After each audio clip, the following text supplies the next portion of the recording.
और सभी एक्सपर्ट डॉक्टरगण और जो हमारे नागरिक इससे जुड़े पब्लिक के लिए ओपन विषय है सर। तो आप लोग उस ढंग से सबको ब्रीफ कर सकते हैं क्या करना चाहिए सर। जो हमारे इस वीसी के साथ जो भी हमारे नागरिकगण जुड़े हैं उनको भी मेरी तरफ से नमस्कार सर। सबसे पहले तो मैं वीसी आज के आंकड़ों से शुरू करूंगा सर, क्योंकि आज के आंकड़े भी बहुत ही सीरियस है सर। और जो पोजीशन दिखाते हैं कि राजस्थान के अंदर कोविड की जो कोरोना के महामारी की जो स्पीड जिस स्पीड से फैल रहा है वो एक बहुत ही सीरियस कंडीशन में हो रहा है सर। तो आज सर हमारे यहाँ पे 10,514 यानी कि हमने आज 10,514 एक दिन के अंदर पॉजिटिव केसेस आए हैं। फर्स्ट टाइम हुआ है जब 10,000 से ज्यादा केसेस पॉजिटिव आए हैं। और ये वही ट्रेंड चल रहा है सर जो हमारे पड़ोसी राज्यों के अंदर सब जगह चल रहा है। और जिस स्पीड से हमारे यहाँ फैल रहा है उस स्पीड वहां भी उसी स्पीड से फैल रहा है सर। महाराष्ट्र का तो सभी को उदाहरण पता है सर, जहाँ पे रोज पॉजिटिव केसेस लगभग 60,000 से भी ज्यादा आते हैं। तो ये दिखाता है सर कि अभी जिस स्पीड से चल रहा है और जैसे ग्रोथ हो रही है, जैसे कल 9,000 थे केस, 9,046 और आज उसमें लगभग 1,500 लोगों की और आंकड़ा और बढ़ोतरी हो गई। तो ये बहुत ही ज्यादा स्पीड से बढ़ रहा है और इसको तुरंत रोकने की आवश्यकता है सर। और आज का सर दुखद की बात ये है सर, आज जो हमारे मृत्यु के आंकड़े हैं सर वो भी कल से बहुत ज्यादा है सर। और 42 लोगों की कोरोना से मृत्यु हुई है 24 घंटे के अंदर सर। तो ये तो आंकड़े थे सर आज के सर। और इसमें मैं 2-3 सिटीज का भी हाईलाइट करना चाहूंगा सर, जिलों का, जिसके अंदर जयपुर है सर। जयपुर लगभग एक दिन के आंकड़े 2,000 तक पहुंच गए हैं। 1963 लोग एक दिन में जयपुर में पॉजिटिव पाए गए हैं। जोधपुर के अंदर भी लगभग 1,600 केसेस पॉजिटिव पाए गए हैं। 1,700 केसेस लगभग पॉजिटिव पाए गए हैं एक दिन के अंदर। कोटा भी सर 1,000 से ऊपर हो गया सर, 1,116 केसेस।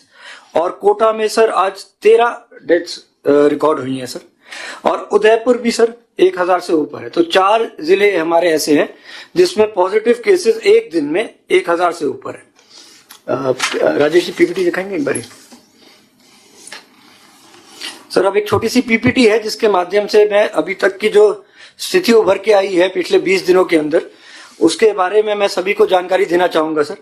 और स्थिति कोई बहुत अच्छी नहीं है सर जिस स्पीड से ये फैल रहा है। नेक्स्ट सर, इस आंकड़ों के अंदर सर अगर हम एक्टिव केसेस का आंकड़ा देखें सर, जो ऊपर से चौथा है सर, तो 60,000 एक्टिव केसेस हैं सर राजस्थान में इस वक्त। और जो कि बहुत ही भारी मात्रा है। एक्टिव केसेस वो होते हैं जिनको आज की तारीख में कोरोना वायरस है सर, वो पॉजिटिव हैं और उनको या तो होम आइसोलेशन में रखा जा रहा है या हमारे कोविड केयर सेंटर या हॉस्पिटल्स के अंदर। तो मैं ये आपको इसलिए बताना चाह रहा हूं क्योंकि हॉस्पिटल्स के जो बेड्स हैं वो धीरे धीरे बढ़ते जा रहे हैं और उसके अंदर जो ऑक्सीजन बेड्स हैं वो भी भरते जा रहे हैं। तो ये हाईलाइट करना चाह रहा हूं सर कि आज जैसे हमारा 10,000 का आंकड़ा आया है तो ये हमारा एक्टिव केसेस का आंकड़ा 60,000 से बढ़ के और बढ़ जाएगा। 10,000 अगर एक्टिव पॉजिटिव आए तो कुछ ठीक होंगे, लेकिन फिर भी ये 6-7,000 बढ़ेगा। और केस डबलिंग टाइम जो है सर राजस्थान का मात्र 45 दिन रह गया है सर। यानी कि इसी रेट से अगर हम चलते रहे तो 45 दिन के अंदर हमारे यहाँ के अंदर लगभग 1.25 लाख लोग होंगे। लेकिन पिछले 2-3 दिनों से जिस स्पीड से बढ़ा है अगर उसको फैक्टर इन करें सर तो शायद उससे भी पहले हमारे केस डबल हो जाएंगे सर। भारत से भी कम है। अब तो भारत से भी कम हो गया सर, क्योंकि भारत के अंदर कुछ स्टेट्स ऐसे हैं जहां पे अभी ये इतनी स्पीड से बढ़ा नहीं है तो वो बैलेंस कर देता है। लेकिन राजस्थान स्टेट को देखें सर, ये तो पिछले कुछ दिनों के मूविंग होता है। अगर 2-3 दिन के अगर आप ग्रोथ देखें सर तो ये 45 डेज से भी कम में डबल हो जाएगा सर। अगर आज की और कल की ग्रोथ के हिसाब से ये बढ़ा तो 45 डेज से भी कम में डबल होगा। नेक्स्ट, ये सर मार्च में यानी कि 1 माह पहले जो हमारी स्थिति थी और 17 दिनों में क्या स्थिति बनी है उसको दिखा रहा है सर। सर आपके निर्देशानुसार मेडिकल एंड हेल्थ डिपार्टमेंट और मेडिकल एजुकेशन ने प्रयास करके सर जो हमारी सैंपल्स हैं उनको काफी बढ़ाया है सर। और जो पूरे मार्च में 6 लाख सैंपल लिए थे सर, तो हमने 17 दिन में सर लगभग 8 लाख सैंपल ले लिए। और हम एक दिन के अंदर सर हमने लगभग 67,000 का सैंपलिंग का कलेक्शन करा है आरटीपीसीआर का। आरटीपीसीआर सैंपलिंग कलेक्शन में सर मैन पावर भी लगता है, मोबिलिटी भी चाहिए होती है, सैंपल फील्ड से कलेक्ट कराने के लिए टीम भेजनी पड़ती है, वहां से सैंपल लेके फिर लैब पे भेजनी पड़ती है। तो ये एक बहुत ही रिग्रेस प्रोसीजर है सर, जिसके अंदर काफी सारे रिसोर्सेज लगते हैं। उसके बावजूद सर 67,000 के आसपास हमने आरटीपीसीआर के सैंपल लिए हैं सर।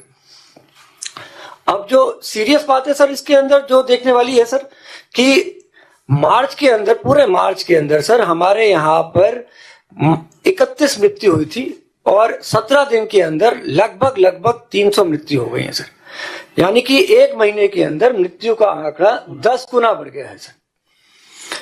और जुड़े हुए एक्टिव केसेस देखे सर 7,355 पूरे मार्च में सर, और 51,000 इस 17 दिन के अंदर, यानी कि 8 गुना सर, लगभग 7 से 8 गुना ये आंकड़ा बढ़ गया है सर। नेक्स्ट, ये सर साप्ताहिक पॉजिटिविटी दिखाता है, यानी कि एक सप्ताह में जो हमने सैंपल लिए उसमें से 100 में से कितने पॉजिटिव आए। जो ब्लू लाइन है वो राजस्थान का आंकड़ा दिखा रहा है। इसके अंदर मैं सर सबको जो चीज दिखाना चाहूंगा सर, अगर 4 हफ्ते पहले का अगर आप आंकड़ा देखें तो 2.27 हमारा पॉजिटिविटी रेट था वीकली का, जो बढ़ के 12.91 हो गया है, यानी कि 6 गुना बढ़ गया है पॉजिटिविटी। 4 हफ्ते के अंदर हर 100 लोगों में से जितने पॉजिटिव आ रहे थे वो आज की तारीख में वो 6 गुना बढ़ गया है। तो किस स्पीड से वायरस फैल रहा है ये इससे सभी को क्लियर हो जाता है। एक चीज मैं और बताना चाहूंगा सर, ये पॉजिटिविटी हमारी साप्ताहिक मैंने इसमें दिखाई है, लेकिन अगर पिछले 2 या 3 दिन की देखेंगे तो ये पॉजिटिविटी सर ये 15% से भी ऊपर दिखाई देगी सर, क्योंकि 2 सप्ताह भर की हम दिखाते हैं तो 7 दिन पहले जब हमारा पॉजिटिविटी आ रही थी वो थोड़ी कम थी तो वो एवरेज आउट करती है, लेकिन अगले लास्ट 2-3 दिन की देखेंगे तो ज्यादा आ रही है। और कुछ अगर हॉस्पिटल्स में देखेंगे जो लोग टेस्ट कराने आ रहे हैं, जो मेडिकल कॉलेज के हॉस्पिटल हैं या हमारे डिस्ट्रिक्ट हॉस्पिटल हैं, उसके अंदर कुछ जिलों में 30% तक पॉजिटिव रेट सैंपल आ रहे हैं, यानी कि वहां पे जो भी सैंपल का टेस्ट कराने आ रहा है 10 में से 3 लोग, हर तीसरा बंदा पॉजिटिव निकल के आ रहा है। नेक्स्ट, जैसे मैंने पहले बताया सर, आपके निर्देशानुसार और मंत्री जी के निर्देशानुसार हमने सैंपलिंग को बहुत बढ़ाया है सर, और जो यहाँ पे 17,000 होती थी सर एक महीने पहले, अब हम उसको 67,000 पे ले गए हैं। तो लगभग 4-4.5 गुना हमने किसको कर लिया है। नेक्स्ट, ये ग्राफ मृत्यु का है सर। अगर पिछले 10 दिन का देखेंगे तो देखेंगे सर एकदम स्टीव कर्व में मृत्यु राइज हुई है सर। 10 थी सर हमारी 11 अप्रैल को, और 17 अप्रैल को ये 37 हो गई, आज 42 हो गई है सर, यानी कि 10 अप्रैल से लेके 8 दिन के अंदर 4 गुना मृत्यु हो गई सर एक दिन के अंदर। नेक्स्ट, ये पिछले साल के आंकड़ों से अगर कंपेयर करेंगे तो पिछले साल जब पीक आई थी, जो आई थी नवंबर में, तब हमारी मृत्यु 18 से 20 के बीच रहती थी। इस बार के अगर लास्ट 4 दिन के देखेंगे सर, 14 अप्रैल 29, 15 अप्रैल 33, 16 अप्रैल 31, 17 को 37, आज 42, यानी कि हम जो लास्ट ईयर की पीक से अब डबल पे पहुंच गए हैं सर। नेक्स्ट, इसी तरीके से जो पॉजिटिव केसेस है सर, ये हमने कुछ जिले चयनित करे हैं जहां पे बहुत ज्यादा पॉजिटिविटी आ रही है। तो 10 अप्रैल को अगर देखेंगे जयपुर के अंदर 650 थे, जो आज डबल से ज्यादा हो गए। इसी तरीके से बाकी अगर आप जोधपुर देखेंगे सर तो 600 से 1265 हो गए। इन्हीं फिगर्स को अगर आप पिछले साल की पीक से कंपेयर करेंगे तो जयपुर के अंदर पीक गई है सर 656, और आज है 1484 जो कल था, और आज का आंकड़ा सर जयपुर का है 1900 के ऊपर सर। जोधपुर का अगर देखेंगे सर तो लास्ट ईयर की जो पीक गई थी सर वो थी 517, और आज का जो आंकड़ा है सर, जो अभी तक का जोधपुर का सबसे ज्यादा है सर, वो लगभग 1700 केस है सर, मतलब 3.5 गुना के आसपास सर। कोटा, उदयपुर, भीलवाड़ा, सबका इसी तरीके का हाल है सर। नेक्स्ट, ये साप्ताहिक पॉजिटिविटी सर पिछले 1 महीने में कैसे बढ़ी है सर, ये ग्राफ ये दिखाता है। उदाहरण के तौर पे अगर सर अलवर देखेंगे सर, आप दूसरे नंबर पे है सर। 4 हफ्ते पहले उसकी साप्ताहिक पॉजिटिविटी 1% से भी कम थी सर, और अब 11.5 है, 11 गुना सर, 11 गुना 4 हफ्तों के अंदर सर पॉजिटिविटी रेट बढ़ी है। आगे और देखें सर, 12 में 1.99 और पिछले हफ्ते 26% सर पॉजिटिविटी रही, जो कि एक बहुत ही सीरियस कंडीशन है सर मेरे हिसाब से सर। भीलवाड़ा में 4% से बढ़कर 16% हो गई, बीकानेर 1.4%, मतलब 4 हफ्तों के अंदर सर बीकानेर के अंदर लगभग 10 गुना बढ़ गई सर, 10 गुना सर। धौलपुर भी देख ले सर, 0.28, और आज की तारीख में हर 17वां बंदा जिसकी हम धौलपुर में जांच करते हैं, मतलब सॉरी 17% लोग पॉजिटिव आ रहे हैं सर। 0.28 से 17% सर, ये तो मेरे को लगता है सर इससे ज्यादा कुछ देखने को मिलेगा नहीं सर। तो ये सब साफ दिखा रहा है सर किस स्पीड से ये वायरस ने स्प्रेड करा है। पुराने साल जो वायरस आया था सर वो स्पीड से नहीं स्प्रेड कर रहा था। उसके कारण ये हुआ था सर कि उस वजह से हमारे जो एक्टिव केसेस थे सर एट अ टाइम वो इतने थे जिसको हम अपने इंफ्रास्ट्रक्चर से संभाल पाए थे। उसके बाद हमने इंफ्रास्ट्रक्चर बहुत बढ़ाया है सर। सर आपको पता है सर, आप RUHS के अंदर सर 1 साल के अंदर 0 से उसको 1200 बेडेड हॉस्पिटल बना दिया है सर, और पूरे राजस्थान में ही नहीं, राजस्थान के बाहर भी RUHS का नाम हो गया। इसी तरीके से सर पिछले 15 दिनों के अंदर भी सर जिलों में कलेक्टर्स और उनकी मेडिकल टीम के साथ, CMHOs, प्रिंसिपल मेडिकल कॉलेजेस के साथ उन्होंने पूरी कोशिश करी है सर, जहां जहां हॉस्पिटल में स्पेस मिल जाए वहां पे बेड्स अवेलेबल कराने की और ऑक्सीजन जनरेटेड बेड्स अवेलेबल कराने की भी पूरी कोशिश करी है सर। लेकिन उसके बाद भी सर हर चीज की एक लिमिट होती है। अगर इस स्पीड से बढ़ता रहा तो ये जो केसेस हमने बेड्स बढ़ाए हैं वो भी, उसका भी एक सैचुरेशन आ जाएगा सर। नेक्स्ट, ये बाकी जिले हैं सर। जोधपुर आज की तारीख में 21% पॉजिटिविटी दिखा रहे हैं। उदयपुर में सर हफ्ते की पॉजिटिविटी 24% है, लेकिन उसकी डेली पॉजिटिविटी सर जो रोज जांच हो रही है आजकल में वो 30% के आसपास आ रही है सर। और बाकी जिले भी देख लें सर, राजसमंद 4.92 से 16.65, सिरोही 4.25 से 26 से 15.69, मतलब ऑन एन एवरेज 4 से 5 गुना तो लगभग हर जिला पहुंच गया सर। जैसलमेर जैसा जिला भी जहां पे इतना वाइड स्प्रेड एरिया है वहां पे भी सर पॉजिटिविटी रेट सर 4% से ऊपर चली गई सर। नेक्स्ट, ये सर हमने प्रोजेक्शन करा है सर, और अगर अलग अलग मॉडल से प्रोजेक्शन करने के सर, अगर हम कोई दूसरा मॉडल लेते तो हो सकता है ये प्रोजेक्शन और ज्यादा दिखाता। और ये प्रोजेक्शन में दिखा रहे हैं हम सर 1,30,000 हमारे एक्टिव केसेस होने की संभावना है सर। अगर इसी स्पीड से बढ़ता रहा 1,30,000 हमारे एक्टिव केसेस 30 अप्रैल को होने की संभावना है सर। इसमें से कितने केस ऑक्सीजन पे रहेंगे, ये माना जाता है कि सब 80% केस लगभग ऐसे होंगे जो एसिम्टोमेटिक या माइल्डली सिम्टोमेटिक होंगे, जो कि हॉस्पिटल में नहीं आएंगे।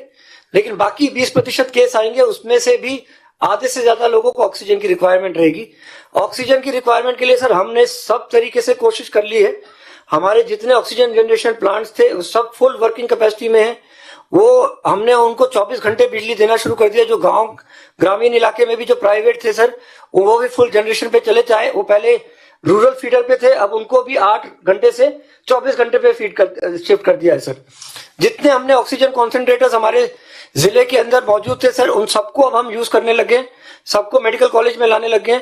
और हम कोशिश कर रहे हैं कि सर ऑक्सीजन कॉन्सेंट्रेटर जो कि एक छोटी मशीन होती है और 10 लीटर या 5 लीटर 1 घंटे तक वो ऑक्सीजन दे सकती है, उसको भारी मात्रा में क्रय करें सर। कोटा ने आज ऑर्डर भी दे दिया सर, मैं बताना चाहूंगा सर 1500 का।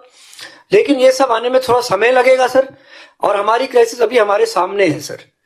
तो इसके अंदर सर हमने जितने भी हमारे प्लांट्स थे, यहां तक कि हमने इंडस्ट्रियल प्रोडक्शन भी ऑक्सीजन का बहुत ही कम कर दिया है सर। और वो ऑक्सीजन भी सर जो इंडस्ट्रियल के जाती थी वो मेडिकल की तरफ डाइवर्ट कर दिया है, हॉस्पिटल्स की तरफ डाइवर्ट कर दिया है। तो ये सर मैं बताना चाहूंगा कि हमारा ऑक्सीजन की सप्लाई भी सर 30 दिन के अंदर 30 अप्रैल तक सर, मतलब अगले आने वाले 11 दिनों के अंदर सर डबल हमारी डिमांड हो जाएगी सर। नेक्स्ट, ये इससे भी क्लियर होता है सर ऑक्सीजन की डिमांड हमारी किस स्पीड से बढ़ रही है सर।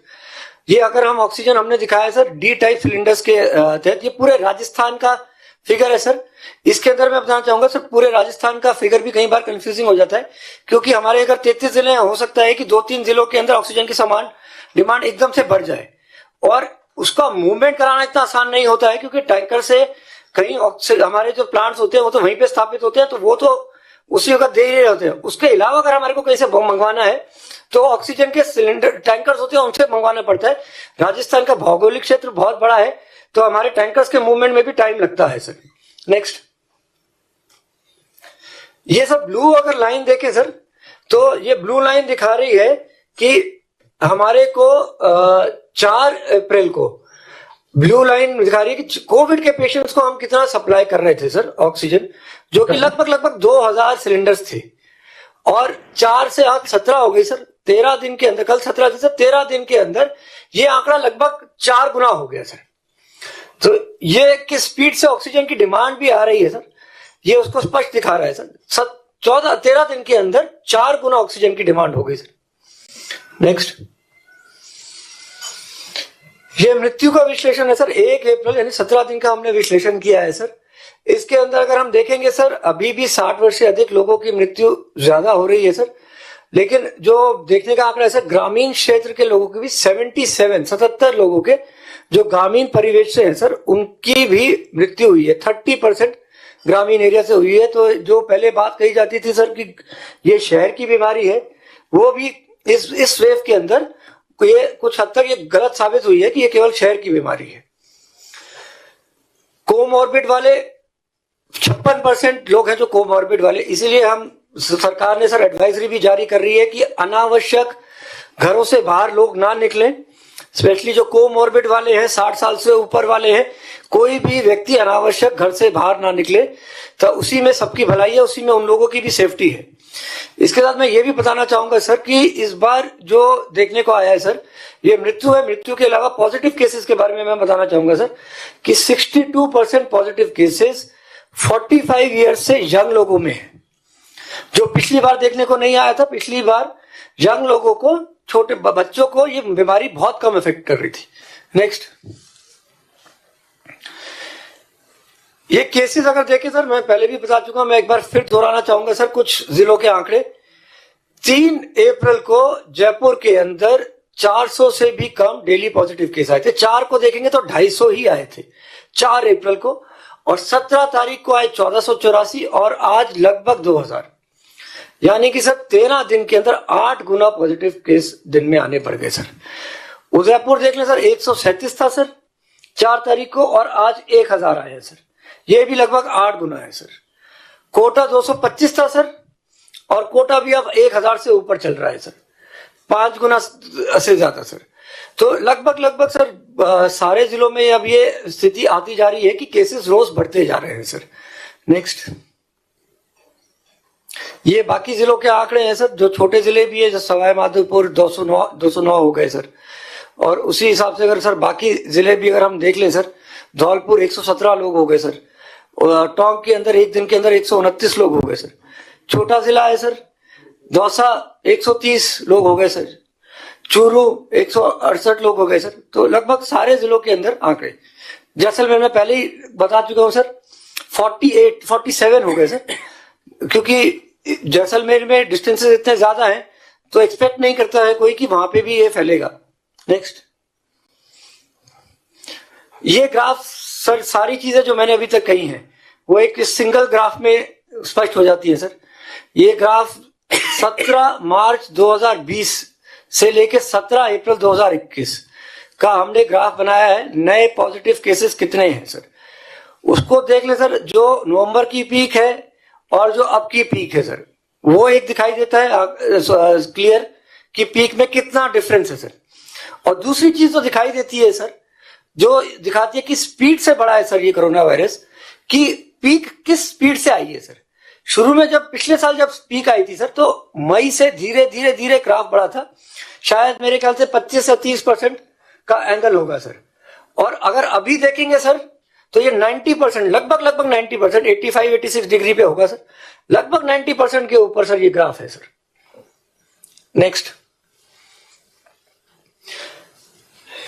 ये सर कल भारत के अंदर सर पिछले 3 दिनों से सर 2 लाख से भी ज्यादा केसेस आ रहे हैं पॉजिटिव सर भारत के अंदर। तो पूरे भारत में भी सर ये इतना ही स्पीड से फैला है जितना हमारे यहाँ फैला है सर। तो ये कहना कि इससे स्पष्ट होता है सर कि जो स्थिति विकट स्थिति आ रही है सर, इसमें पूरे भारतवर्ष में आ रही है। 2,60,000 से ज्यादा पॉजिटिव केसेस सर कल भारत में आए सर, जबकि पिछली बार का जो हाईएस्ट आंकड़ा था सर वो 1 लाख से भी कम था, 98,000 था सर। नेक्स्ट, ये कंपैरिजन है सर। मैं पहले भी इन फिगर्स के बारे में बात कर चुका हूं, लेकिन मैं कुछ ज्यादा नहीं कहूंगा। मैं बस सभी से चाहूंगा सर ग्राफ को एक बार देख लें सर कि कैसे स्ट्रेट लाइन के अंदर ऊपर ग्राफ बढ़ रहा है, चाहे जोधपुर का हो, कोटा का हो। कोटा का पिछले 3 दिन का अगर आप लाइन देख लें तो आपको पता चल जाएगा कि क्या कोटा के अंदर अभी क्या हालत बन रहे हैं। नेक्स्ट, भीलवाड़ा का पिछले 3 दिन का आप लाइन देख लें सर, अलवर की 3 दिन की लाइन देख लें तो सबको क्लियर हो जाता है सर कि क्या हालत बन रही है सर। नेक्स्ट, बीकानेर का भी वही हाल है सर, चित्तौड़ का भी वही हाल है सर, राजसमंद में भी सर वो 200 से ऊपर चल रहा है रेगुलरली सर, 200 के आसपास। नेक्स्ट, ये बाकी स्टेट्स का है सर। बाकी स्टेट्स की भी हालत वैसी है सर। महाराष्ट्र रेगुलरली अब 60,000 से ज्यादा डेली पॉजिटिव केस दिखा रहा है सर। पंजाब 4,000 से ऊपर आ गया सर, राजस्थान के मुकाबले सर, छोटा स्टेट है सर। गुजरात 9,500 था सर कल। मध्य प्रदेश 11,000 से ऊपर था सर कल। और रोज ये आंकड़े बढ़ रहे हैं सर, जैसे गुजरात के अंदर 600 के आसपास रोज आंकड़े बढ़ रहे हैं, मध्य प्रदेश में भी आंकड़े बढ़ रहे हैं सर। तो आज भी शायद वहां पे और आंकड़े बढ़ गए होंगे। नेक्स्ट, दिल्ली सर, दिल्ली फिर से सर 24,000 जो आंकड़े आए सर कल, 24,000 से ज्यादा पॉजिटिव केस एक दिन में एक शहर के अंदर सर। हरियाणा सर छोटा स्टेट है सर, फिर भी 7,700 से ज्यादा लोग पॉजिटिव आ गए सर। और कर्नाटका 17,000 से ऊपर सर, छत्तीसगढ़ 16,000 से ऊपर सर। तो हम नहीं चाहते सर कि हमारा स्टेट भी इस स्पीड तक इन आंकड़ों को टच करे सर। तो उसके लिए सभी का सहयोग भी सर हम वांछित है सर। सभी के सहयोग से सर, पब्लिक के सहयोग से ही इसके अंदर हम आगे बढ़ सकते हैं सर। सर ये बेसिकली कोविड की स्थिति है सर आज की तारीख में। तो मोरल स्थिति जो ये है सर, कई जिलों के अंदर हमारे जो बेड्स हैं वो पूरे बढ़ने को आ गए हैं सर। ऑक्सीजन के बेड्स पूरे भरने को आ गए। डेली के डेली हम कोशिश करी जा रहे हैं कि नए बेड्स ऐड करें, ऑक्सीजन की सप्लाई भी ऐड करें। ऑक्सीजन की सप्लाई के लिए आज गवर्नमेंट ऑफ इंडिया के साथ हमने एक स्पेशल वीसी भी करवाई थी सर, जिसके हमारा स्टेट भी था और कुछ और स्टेट्स भी थे। और उसके अंदर हम कोशिश कर रहे हैं कि मैक्सिमम से मैक्सिमम हमारा ऑक्सीजन कैसे अरेंज हो सकता है, उसके ऊपर भी वर्कआउट कर रहे हैं।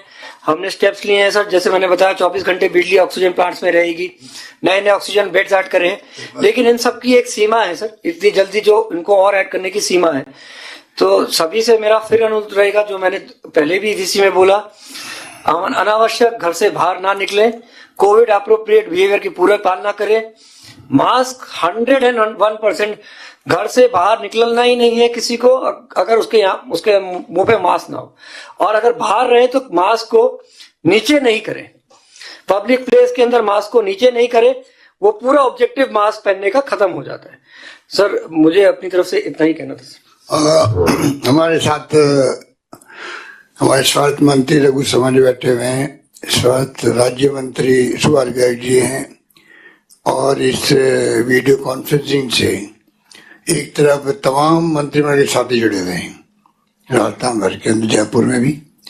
आज सुबह हम लोग करीब 3.5 घंटे बैठ करके बातचीत करी मंत्रिमंडल के साथियों से भी। पूरी राजस्थान में जो हालात पैदा हुए हैं, या हमारे पड़ोसी राज्यों में क्या स्थिति है, या देश में क्या हालात हैं, वो अब किसी छिपे हुए नहीं है। क्योंकि मीडिया भी बढ़ चढ़ करके जो पूरे प्रोग्राम दे रहा है, बता रहा है किस प्रकार से कोविड-19 की मार दूसरे फेज के अंदर जो आई है वो बहुत ही घातक है।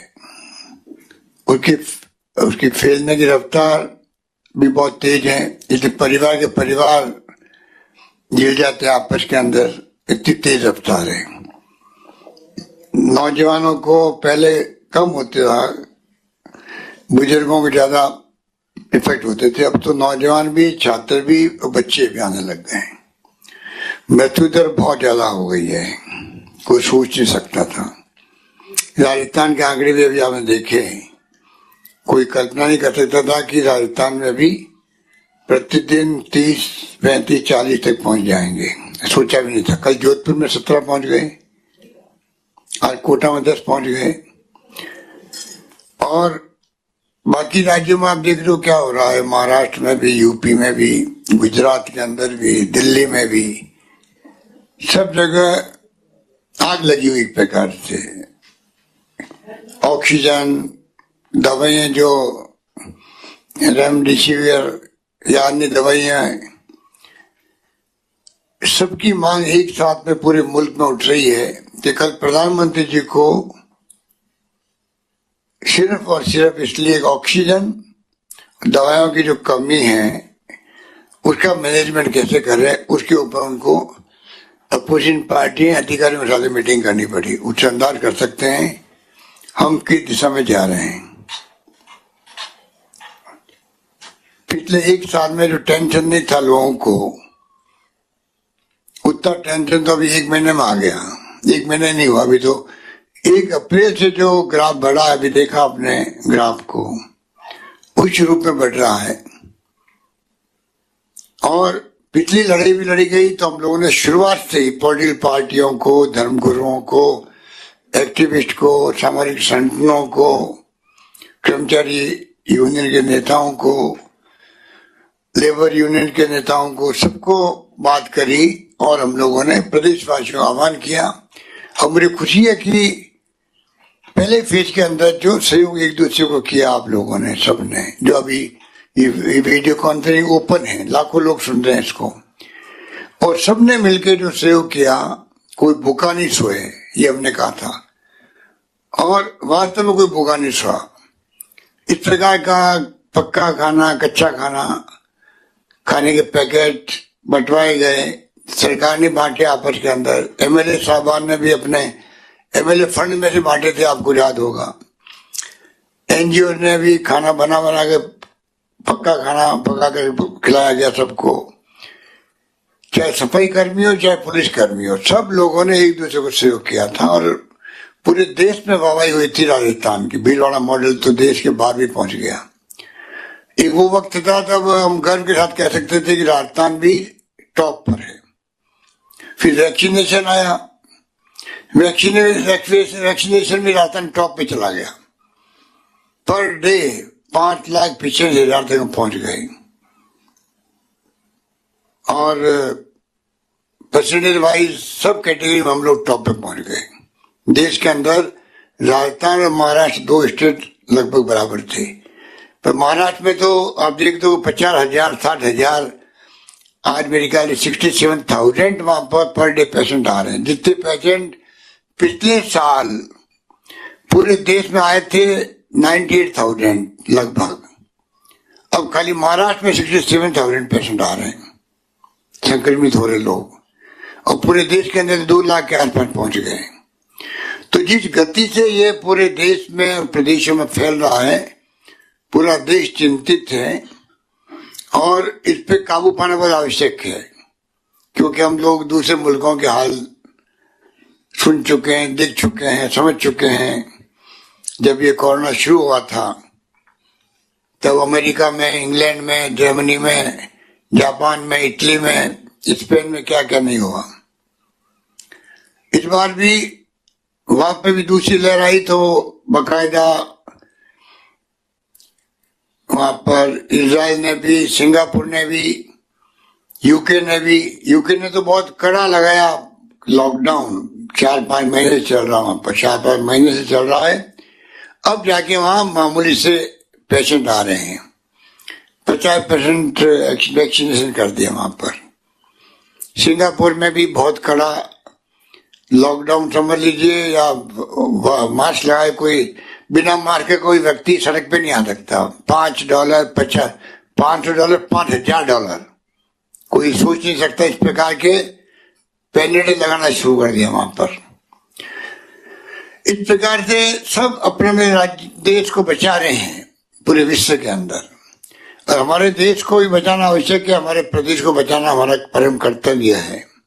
और वो हम सब आम जनता के सहयोग से ही ये कामयाबी मिल सकती है, खाली सरकार अकेले कुछ नहीं कर सकती है। इसमें वैक्सीन जितनी उपयोगी है उससे ज्यादा तो मैं नहीं कहूंगा, परंतु जो आपका मास्क है ये मास्क उससे कम नहीं है। मास्क पूरी तरह किसी व्यक्ति को बचा सकता है। मास्क, सोशल डिस्टेंसिंग, हाथ धोना बार बार, जो ये पूरा प्रोटोकॉल दिया गया है, इसको कैसे हम लोग, पिछली बार तो हम लोगों ने टेम्पो बना दिया कि लोग मास्क लगाने लग गए थे, उसके बाद धीरे धीरे लोग लापरवाह भी हो गए, क्योंकि मृत्यु दर राजस्थान में 1% से कम रही थी। उसके कारण भी लोगों ने कहा ये कुछ नहीं है, तो ऐसे ही चलता है।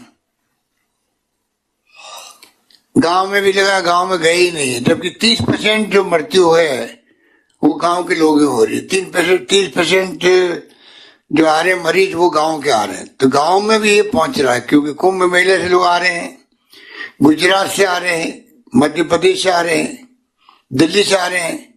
वहां जो संक्रमित संख्या बड़ी थी और वहां के लोग आए तो डूंगरपुर में, उदयपुर में, सिरोही में, जालोर में, सब जगह फैलता गया और पूरे प्रदेश के गांव में भी पहुंचा है। ये तो बहुत खतरनाक मामला है ये। इसको सबको मिलके कुछ निर्णय करने पड़ेंगे हमें, किस प्रकार हम लोगों की जान बचाएं। जान है तो जहान वाली बात है। और ये ठीक कहा गया कि कोरोना की लड़ाई खाली अस्पतालों में नहीं लड़ी जाएगी, वहां तो आप कितनी संख्या बढ़ा दो, बेड की बढ़ा दो, ऑक्सीजन जो भी जिसकी आज कमी है, अभी सुबह से ही चीफ सेक्रेटरी और अन्य जो अधिकारी वो लगे हुए होम सेक्रेटरी से बात करें, दिल्ली के अंदर स्वास्थ्य सेक्रेटरी से बात कर, हेल्थ सेक्रेटरी से बात कर रहे हैं। हमारे स्वास्थ्य मंत्री रघु शर्मा जी खुद बात कर रहे हैं हेल्थ मिनिस्टर से दिल्ली के अंदर, कल भी की बीबीसी के अंदर हारी बात करी कि आप ऑक्सीजन दो। ऑक्सीजन तो हमारे मंत्री थी भिवाड़ी के अंदर, उसका अधिकार भी ले लिया भारत सरकार ने, क्योंकि हमें पूरे देश के अंदर, उन्होंने कहा हमें पूरे देश के अंदर कंट्रोल करके फिर हम डिस्ट्रीब्यूट करेंगे। और बाद में जो आंकड़े आए हम उससे घबरा गए कि राजस्थान को नाम मात्र का अलॉटमेंट हुआ। अब जाके कुछ शांति मिली है जब कुछ अलॉटमेंट हुआ है हमें वहां से, गुजरात के जामनगर से। अब जामनगर में टैंकर नहीं है तो टैंकरों की व्यवस्था करने की बात कर रहे हैं हम लोग। कहने का मतलब ये कि बिना ऑक्सीजन की जिंदगी किसी की बच भी नहीं सकती होती है। तो तमाम तरीके से 24 घंटे 24/7 वाली बात है। पूरी सरकार लगी हुई है और तभी अधिकारी लगे हुए हैं, हमारे मंत्रिमंडल साथी विधायकगणों को सबको कहा गया है, सब लोग इस चिंतित हैं। और मैं समझता हूँ हम सब मिलकर के प्रदेशवासियों के सहयोग से इसका मुकाबला करने में, पहली जंग जीती थी हमने कोरोना की, पहली फेज की। दूसरे फेज का चैलेंज बहुत बड़ा है। मैंने कहा आपको बड़ी घातक बीमारी है, बच्चों तक में पहुंच रही है, पूरा परिवार संक्रमित हो रहा है, ये सिम्टोमेटिक बहुत ज्यादा है। जब सिम्टम है ही नहीं तो वो घूम रहे व्यक्ति, उसको नहीं मालूम मेरे कोरोना हो चुका है, घूम के वो फैला रहा है। बाद में मालूम पड़ता है इसको कोरोना था, तो पता नहीं उसने जानकारी होने के पहले कितने लोगों को और संक्रमित कर दिया होगा। इस प्रकार से चैन बढ़ती जा रही है। जिनके लग गया टीका, हमारे यहाँ पर अस्पतालों में एसएमएच के अंदर 45 डॉक्टर्स और रेजिडेंट डॉक्टर जो है उनको कोरोना वापस हो गया। पर सबसे अच्छा संकेत ये है कि जो कोरोना की वैक्सीन लगा लेता है उसके लिए भी घातक नहीं है। ये जो अभी कोरोना संक्रमित हुए हैं वो उन मरीजों के बजाय बनिस्बत फैटल नहीं है, चिंता करने वाली बात नहीं है। इफेक्ट हुआ है परंतु सीरियस नहीं है वो लोग। हम सबको वैक्सीन लगानी है। भारत सरकार की मैं नीति को ठीक नहीं मानता हूं कि पहले 60+, उसके बाद में क्या कहते हैं फ्रंट लाइनर, उसके बाद में फिर आप 45 के ऊपर आ गए। इसकी जरूरत नहीं थी। इस वैक्सीन के काम को विशेषज्ञ की राय ओपन करना चाहिए पब्लिक के लिए, प्राइवेट सेक्टर के लिए। जो वैक्सीन मंगाता बाहर से, विदेशों से मंगाते, कहीं से मंगाते, आवश्यकता अनुसार व्यक्ति अपने हिसाब से, अपनी क्षमता से वो खरीद लेता और लगा लेता। अधिकांश जनता लग जाती है, जितना ज्यादा वैक्सीन होगा उतनी ज्यादा ये प्रॉब्लम कम होती है, क्योंकि उसकी संभावना कम हो जाती है। तो मैं चाहूंगा कि आप लोग सब बैठे हुए हैं, सब फिगर आपने देख लिए, और मैं चाहूंगा कि हमारे डॉक्टर साहबान बैठे हैं, उनकी राय भी आप तक पहुंचे। डॉक्टर सुधीर भंडारी जी। माननीय मुख्यमंत्री जी, मंत्री परिषद के सभी सदस्य और आम जन लोग जो इस वीसी से जुड़े हुए हैं, आपको सभी को यह महसूस हो रहा होगा कि हम एक कोविड पेंडेमिक के डिफिकल्ट फेज में पहुंच गए हैं। कहा तो 2 महीने पहले हमें ऐसा लग रहा था कि हम लोग काफी इम्प्रूव कर रहे हैं, बट सडनली जिस तरीके से ये सेकेंड वेव का इजाद हुआ है, हमारी चिंताएं बहुत बढ़ गई है। मैं आमजन को कुछ इस सेकेंड वेव के बारे में बताना चाहूंगा कि ये सेकेंड वेव फर्स्ट वेव से बहुत अधिक एग्रेसिव है। हमारी चिंता बढ़ने का कारण यह है कि ये सेकेंड वेव हर एज ग्रुप के लोगों को अफेक्ट कर रही है और कॉम्प्लिकेशंस पैदा कर रही है। फर्स्ट वेव में हमने 60 ईयर्स के ऊपर के लोगों को हैंडल किया था, खासकर जिनमें कोई बीमारियां थी, कोमॉर्बिड कंडीशन थी। बट अभी चिंता ये हो रही है कि जिस तरह के जो पेशेंट्स आ रहे हैं वो 5-7 साल के बच्चों से लेके 20 से 40 साल तक हेल्दी लोगों से लेके सारे एज ग्रुप के लोग आ रहे हैं। दूसरा, ये इतना तेजी से इस बीमारी के अंदर निमोनिया फैल रहा है सेकेंड वेव में कि अधिक से अधिक लोगों को शॉर्ट ड्यूरेशन में बहुत अधिक ऑक्सीजन की आवश्यकता हो रही है। तो डेफिनेटली ये उस पुरानी वेव से बहुत भयानक रूप धारण कर रही है। तीसरा, जो कॉम्प्लिकेशंस इस वेव में देखने को मिले हैं वो बहुत अधिक हैं, चाहे वो हार्ट अटैक के कॉम्प्लिकेशन हो या लकवा के कॉम्प्लिकेशन हो। इतना ही नहीं, इस वेव में जब इन्फेक्शन एक व्यक्ति को संक्रमित करता है तो परिवार के परिवार हर एज ग्रुप के लोग हमें एक साथ संक्रमित पाए गए हैं। इतना ही नहीं, करीब 30 से 40% पेशेंट जिनको कि इस वेव में लक्षण पाया गया है उनका RT-PCR नेगेटिव आता है और हम लोग थोड़े निश्चित हो गए हैं, उसको इग्नोर कर लेते हैं और उस समय तक लंग्स में काफी सीवियर निमोनिया डेवलप हो जाता है। तो RT-PCR की नेगेटिविटी भी 30 से 40% पेशेंट में पाई गई है, जो इसकी कॉम्प्लिकेशंस को काफी बढ़ा देता है। अतः हम सब लोगों को मिलकर इस सेकेंड वेव की जो क्रिटिकल कॉम्प्लिकेशंस है, सेकेंड वेव की जो डेंजरस इश्यूज है, उनको बहुत समझने की बात है। एक तरफ हमारी फर्स्ट वेव से हमने जितना हमारे स्टेट में इंफ्रास्ट्रक्चर क्रिएट किया वो देश का सर्वोपरि इंफ्रास्ट्रक्चर है। आज हमारे यहाँ पे जो हॉस्पिटल्स, वेंटिलेटर्स, ऑक्सीजन पॉइंट्स और मेडिसिन का सपोर्ट सिस्टम है, देश में सबसे अग्रणी है।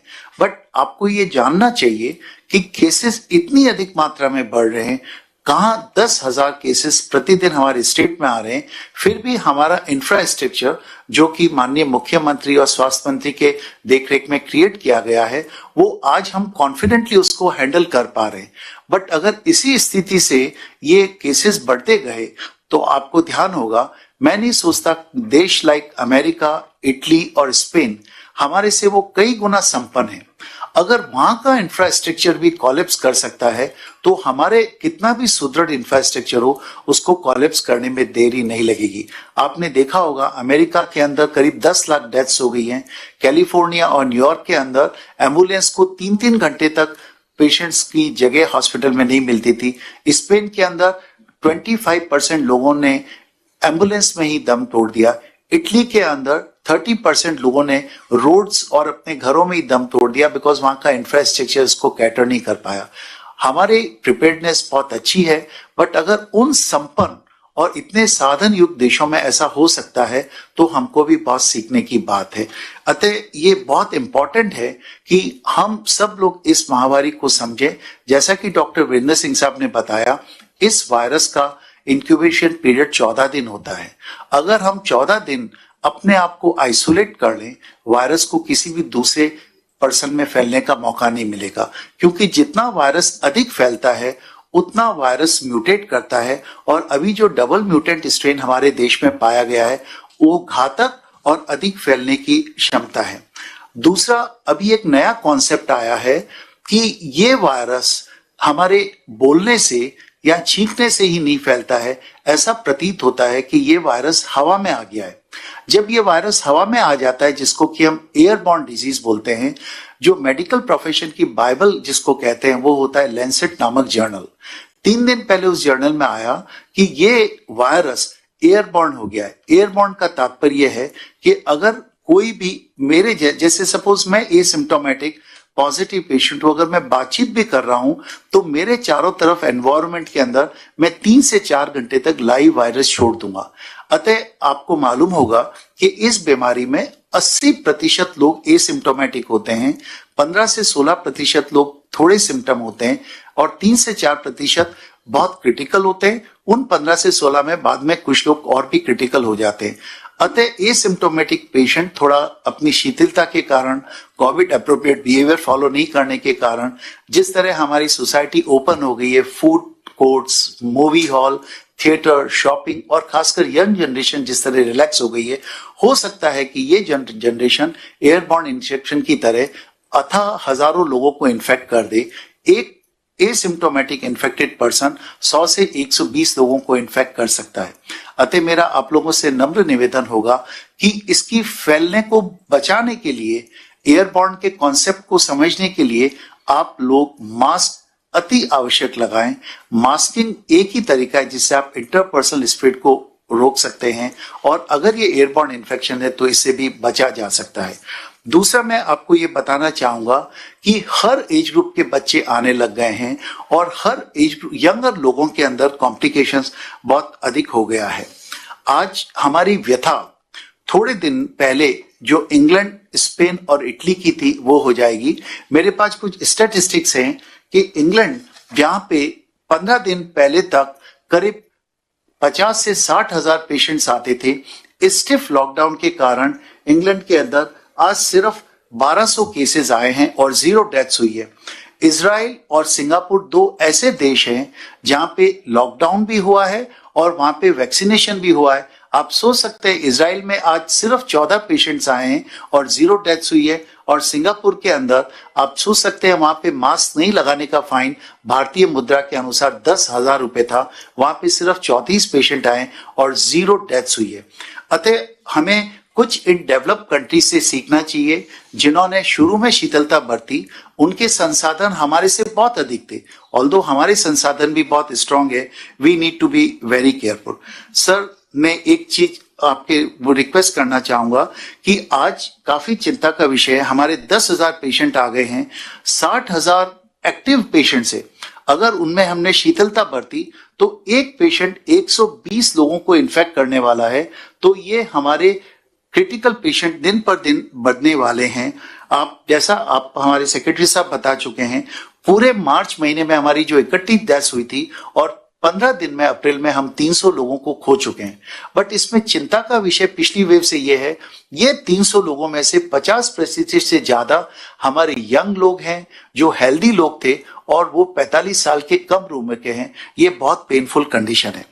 सर, हमें ये आखिरी मौका है। मैं आप सब लोगों को भी कहना चाहूंगा, सरकार से भी निवेदन करना चाहूंगा कि ये हमारा आखिरी मौका है। हम लॉकडाउन करके लोगों को बचा सकते हैं, अन्यथा स्पेन, इटली और अमेरिका की तर्ज पर पूरी कंट्री स्टैंड स्टिल पे आ जाएगी। हमें, आपने चित्र देखे होंगे, स्पेन और इटली में बेड्स नहीं मिले थे, लोगों की स्ट्रेचर पे डेथ्स हो गई थी। वहां पे हाईएस्ट लेवल का इन्फेक्शन होने के बाद भी लोगों की ऑक्सीजन की कमी से डेथ हो गई थी। यदि लॉकडाउन लगता है तो लोगों को प्लान वे में सपोर्ट किया जा सकता है। हमें लॉकडाउन के कारण हमें जीवन बचाना है, बट हमें चिंता यह है सर कि इससे लोगों की जीविका इफेक्ट हो जाती है।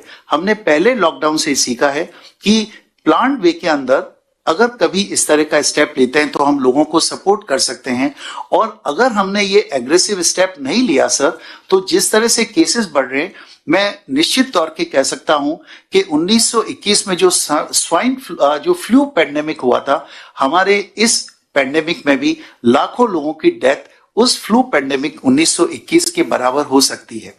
सर, हमारा डॉक्टर्स का एक ऑब्जर्वेशन है, अभी हमारे 45 डॉक्टर्स जो कि वॉरियर के रूप से काम कर रहे हैं, वो हमारे यहाँ पे वैक्सीनेशन के बाद इन्फेक्ट हो गए। बट मैं पब्लिक आम जन से कोई विश्वास दिलाना चाहूंगा कि वैक्सीनेशन जरूर करवाएं, ये बहुत सेफ है। वो 45 के 45 डॉक्टर बिल्कुल एसिम्प्टोमेटिक हैं, उनमें किसी तरह की कोई लक्षण नहीं है, ये सिर्फ वैक्सीनेशन के कारण पॉसिबल हो चुका है। उन डॉक्टरों के बीच में जब हमारी चर्चा होती है तो कुछ लोग जो लॉकडाउन के नाम से भ्रमित हैं, हम सब डॉक्टर्स का एक फीलिंग यह है कि ये लोग जो कि लॉकडाउन के पक्ष में नहीं है, बिकॉज उनका भी औचित्य है जीविका को बचाने का, किसी भी अस्पताल की इमरजेंसी में थोड़ी देर रहकर आप अपने आने वाले भयंकर स्थिति का एहसास कर सकते हैं। जो कोई व्यक्ति अगर इस पेंडेमिक का एहसास कर सकता है तो वो डॉक्टर्स है। आप किसी भी हॉस्पिटल के इमरजेंसी में थोड़ी देर रुकें और आने वाली स्थिति का एहसास कर सकते हैं। कैसे बच्चे, यंग लोग और हर उम्र के लोग सीवियर लंग इन्वॉल्वमेंट के साथ आ रहे हैं, और जैसे ही उन लोगों को अब सांस में जो दिक्कत होती है, बेचैनी के साथ आते हैं, जब उनको ऑक्सीजन दिया जाता है तो उन्हें ऐसा लगता है कि उनको अमृत मिल गया है। जिंदा रहना ज्यादा आवश्यक है सर, ना कि जीविका के लिए जीना। अगर हम जीवित ही नहीं रहेंगे तो जीविका के लिए सोचना बेकार है। सर, हमारे देश के नागरिकों की एक ये मानता है कि इमरजेंसी और क्राइसिस में वो हमेशा एकजुटता दिखाने में पीछे नहीं रहते हैं। अतः स्थिति की भयावहता को देखते हुए, ऑल्दो आज हमारा इंफ्रास्ट्रक्चर इतना आप लोगों ने सुदृढ़ कर दिया है, हमारे ऑक्सीजन सपोर्ट सिस्टम, हमारे ऑक्सीजन पॉइंट्स, बेड्स, आज तो हम सपोर्ट कर पा रहे हैं जो कि किसी भी दूसरे राज्य में नहीं हो रहा है। हमारे यहाँ पे सर, मैं आपको निवेदन करना चाहूंगा, हमारे फ्लैगशिप हॉस्पिटल में 12 राज्यों के पेशेंट्स हमारे यहाँ एडमिटेड हैं। सर, सारे पास के राज्यों से लोग बाई कार हमारे यहाँ पे ट्रीटमेंट के लिए आ रहे हैं, बिकॉज हमारी व्यवस्थाएं उत्तम है। पर जिस तरह से ये नंबर बढ़ रहा है, उस तरह से हमें चिंता है कि अगर इटली, स्पेन और अमेरिका का इंफ्रास्ट्रक्चर भी फेल हो सकता है तो हम उनसे अछूते नहीं रह सकते। अतः हमारा प्रयास पूर्ण है, आप लोगों का सपोर्ट 100% है, बट इस नंबर को कम करने के लिए सर ये आवश्यक है कि हम जीवन को बचाएं। जीविका के सपोर्ट में तो सर आप लोग कुछ भी करेंगे लोगों को सपोर्ट करने के लिए, बट जीवन बचाना हम लोगों का एक बहुत महत्वपूर्ण स्टेप रहेगा sir. Thank you very much sir. धन्यवाद आपका। राजा बाबू जी, डॉक्टर राजा बाबू। नमस्कार सर। नमस्कार सर। नमस्कार।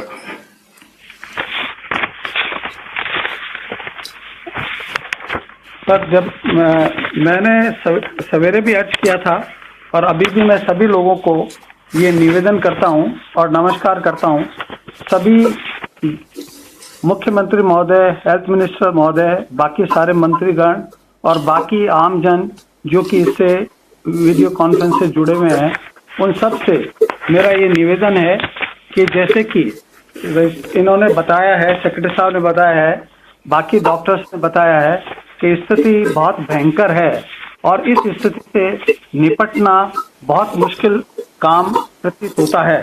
ये जानकर सब लोगों को ये ज्ञान होगा कि अगर हम 1920 की स्थिति देखें और हिस्ट्री का, हम अगर हिस्ट्री को पढ़ें और उसमें देखें कि स्पेनिश फ्लू में क्या हुआ था, जब भी कभी कोई महामारी हुई उसके अंदर सबसे ज्यादा जो वेव हुई थी वो खतरनाक सेकेंड वेव हुई थी और फर्स्ट से खतरनाक थर्ड वेव भी हुई थी। यहाँ पर इसलिए मैं ये बता रहा हूँ कि हिस्ट्री में हमेशा ये देखा गया है कि हमेशा सेकेंड वेव है जो बहुत खतरनाक होती है और उसका अंजाम बहुत खराब होता है। 1920 में जो स्पेनिश फ्लू था उसमें करोड़ों लोगों को की डेथ हुई थी, न कि लाखों की, क्योंकि उन्होंने ढंग से अपने आप को आइसोलेट नहीं किया, क्वारंटीन नहीं किया, सरकार को कोऑपरेट नहीं किया, जिससे उसका बहुत भयावह रूप है जो सामने आया और करोड़ों लोगों की डेथ हो गई थी।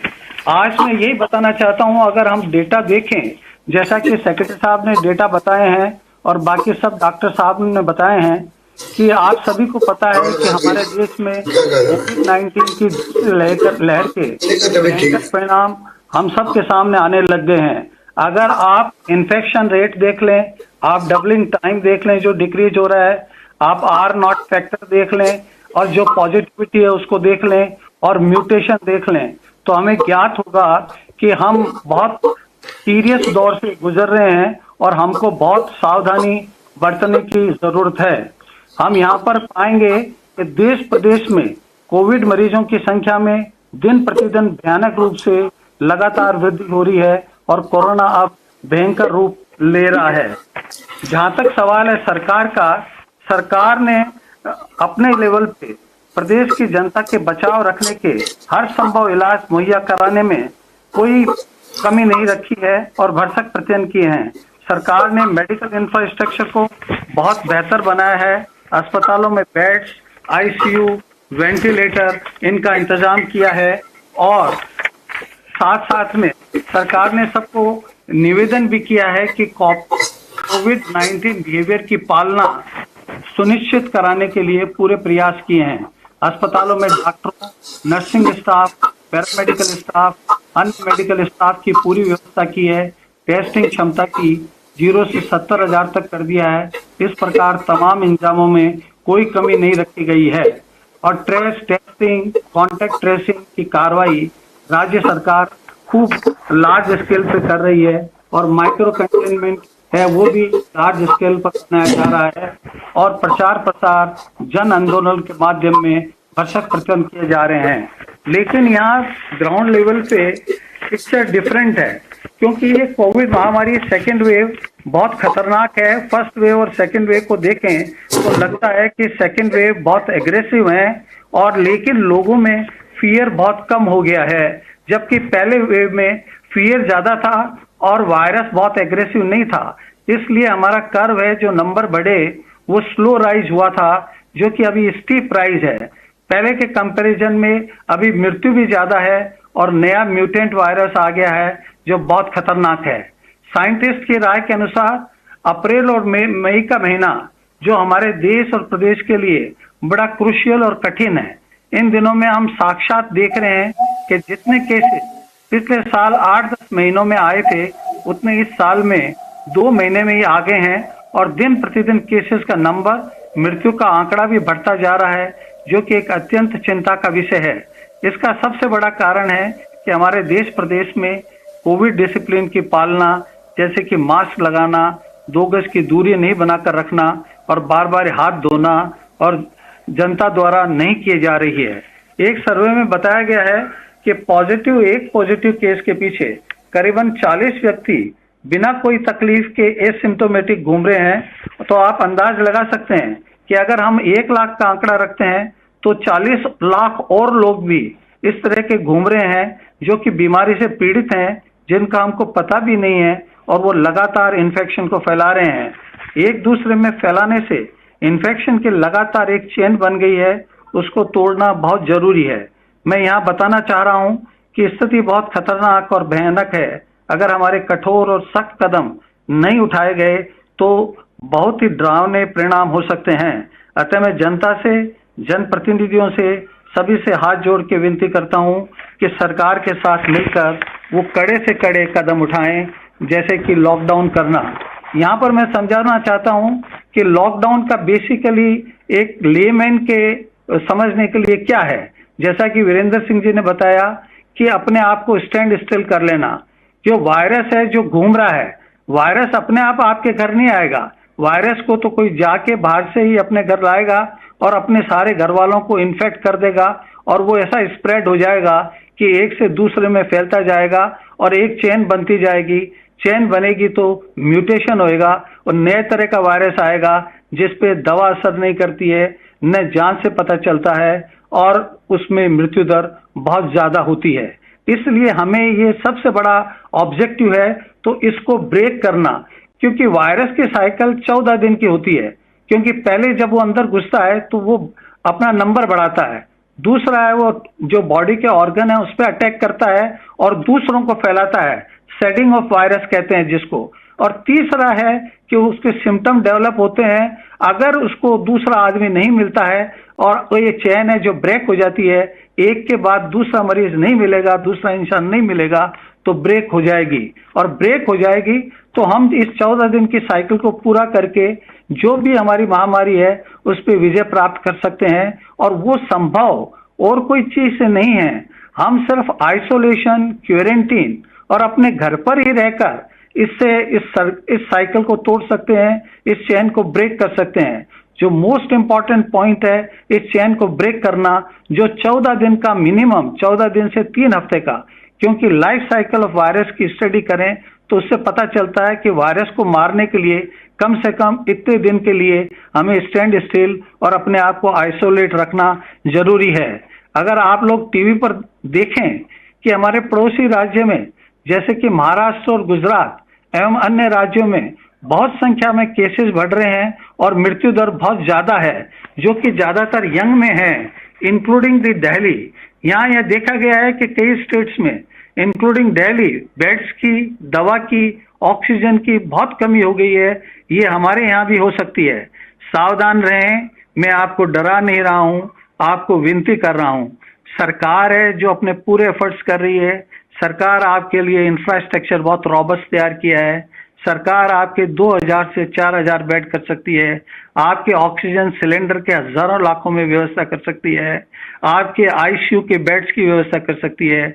लेकिन ध्यान रहे, वायरस है जो अदृश्य है, रेप्लिकेट बहुत फास्ट होता है, फास्ट रफ्तार से फैलता है। वो आज 100 केस हैं तो कल 200, 200 है तो परसों 400, 400 है तो इंटू 400 कर लीजिए, तो आप देख लीजिए 1000 में, लाखों में जब नंबर सोसाइटी से बढ़कर अस्पताल पहुंचने लगेंगे तो आप देखिए हमारे 10,000 bed, 20,000 bed, even 1 lakh bed हैं, वो भी हिंदुस्तान में देश और प्रदेश में कम हो जाएंगे और कम पड़ने लगेंगे।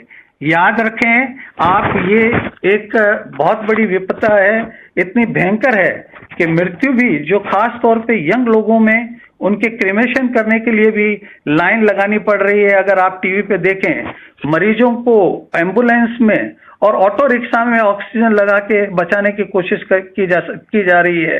इससे हम अंदाज लगा सकते हैं कि स्थिति कितनी गंभीर है। इन सब का मुख्य कारण है कोविड डिसिप्लिन की पालना नहीं करना और लापरवाही बरतना है। इस बढ़ती हुई ह्यूमन ट्रांसमिशन चेन को तोड़ना अति आवश्यक है। ये सिर्फ तभी संभव हो सकता है कि हम सभी मिलकर कड़े, कठोर से कठोर और सख्त कदम, जैसे कि लॉकडाउन है, जो लगाकर ही किया जा सकता है, जो सरकार के साथ मिलकर सहयोग करके हमें सख्त कदम उठाने होंगे। अदरवाइज हम लोगों को बीमार होने से नहीं बचा सकेंगे। इस महामारी से हम अपने प्रियजन, दोस्तों और कम्युनिटी के बहुत सारे लोगों को, देश प्रदेश में जो हमारे प्रदेश के लोग हैं, उनको बचा नहीं पाएंगे। जैसा कि कहा गया है और मैं कई बार कहता भी हूं कि पेंडेमिक्स की लड़ाई सिर्फ अस्पतालों में नहीं बल्कि जमीनी स्तर पर जनता और सरकार के साथ मिलकर जंग लड़ने पर ही हम कामयाब हो सकते हैं। नहीं तो इस जंग को लड़ना बहुत मुश्किल है। इसमें सरकार जो अपने स्तर पर कर सकती है वो कर रही है। अब जो गेंद है जो हमारे पाले में है जनता को सरकार के साथ बहुत कोऑपरेट करके, बल्कि सरकार को मजबूती से ये कहकर कि सर आप लगाइए, जो भी कुछ करना है, कड़ाई जितनी कर सकते हैं करिए, लेकिन जनमानस को बचाना बहुत जरूरी है। मैं सारी जनता से, नेताओं से, एडमिनिस्ट्रेटर से सरकार के साथ मिलकर कठोर निर्णय लेने के लिए रिक्वेस्ट करता हूं, ताकि जनता को, लोगों को बीमारी से बचाया जा सके और ऐसे में मृत्यु होने से बचाया जा सके। यहाँ पर मैं वर्तमान की स्थिति, जैसा कि सेक्रेटरी साहब ने बताया, बाकी डॉक्टर्स ने भी बताया है कि 2 इम्पोर्टेंट डिसीजन लेने की बहुत तुरंत आवश्यकता है। और वो डिसीजन जनता के कोऑपरेशन के बिना, जनता के मोटिवेशन के बिना और जनता के रिक्वेस्ट के बिना सरकार के अकेले लेना बहुत मुश्किल है, जो कि बहुत जरूरी है। क्योंकि आप देखें केसेज और मृत्यु दर में कितनी बढ़ोतरी हो रही है, कितना डबलिंग टाइम शॉर्ट हो गया है, कितने छोटे से पीरियड में केसेस बढ़ते जा रहे हैं। यंग जनता में आप जानते हैं कि हमारा ब्रेड विनर जो नौकरी करता है, बाहर जाता है, अब तो पहले बुजुर्गों में थी जिनको बीमारियां होती थी, उनके साथ में 70 साल में, 60 साल में, लेकिन अब 25 से 45 साल के लोगों में हो रही है। तो कोई भी नहीं चाहेगा अपने प्रियजन को खोना, और इतने यंग एज में अपने दोस्त को, अपने पुत्र को, अपने भाई को। अतः आप सबसे निवेदन है कि वायरस म्यूटेशन भी एक इसका कारण है, और हम लोग कोविड एप्रोप्रिएट बिहेवियर का सुचारू रूप से पालना करें। और ये पालना नहीं करना ही इंगित करता है कि ये अत्यंत आवश्यक है कि हम अब पालना नहीं कर रहे हैं तो हम सरकार के साथ मिलकर अतिशीघ्र कठोर से कठोर कदम जैसे कि लॉकडाउन लगाकर प्रदेश की जनता के जीवन को बचाने की कार्रवाई करें और ताकि हम ट्रांसमिशन चेन को ब्रेक कर सके। सेकंड निवेदन है कि वैक्सीनेशन का, जो कि बहुत इंपॉर्टेंट है, जैसा कि सभी ने कहा है, वैक्सीनेशन जरूर लगाएं और अपने जिन लोगों ने 2 डोज वैक्सीनेशन करा लिया है, मैं आपको एश्योर करता हूं कि उनको भयंकर बीमारी होने से उनका बचाव डेफिनेटली होता है और उनकी मृत्यु होने की संभावना बिल्कुल शून्य रहती है।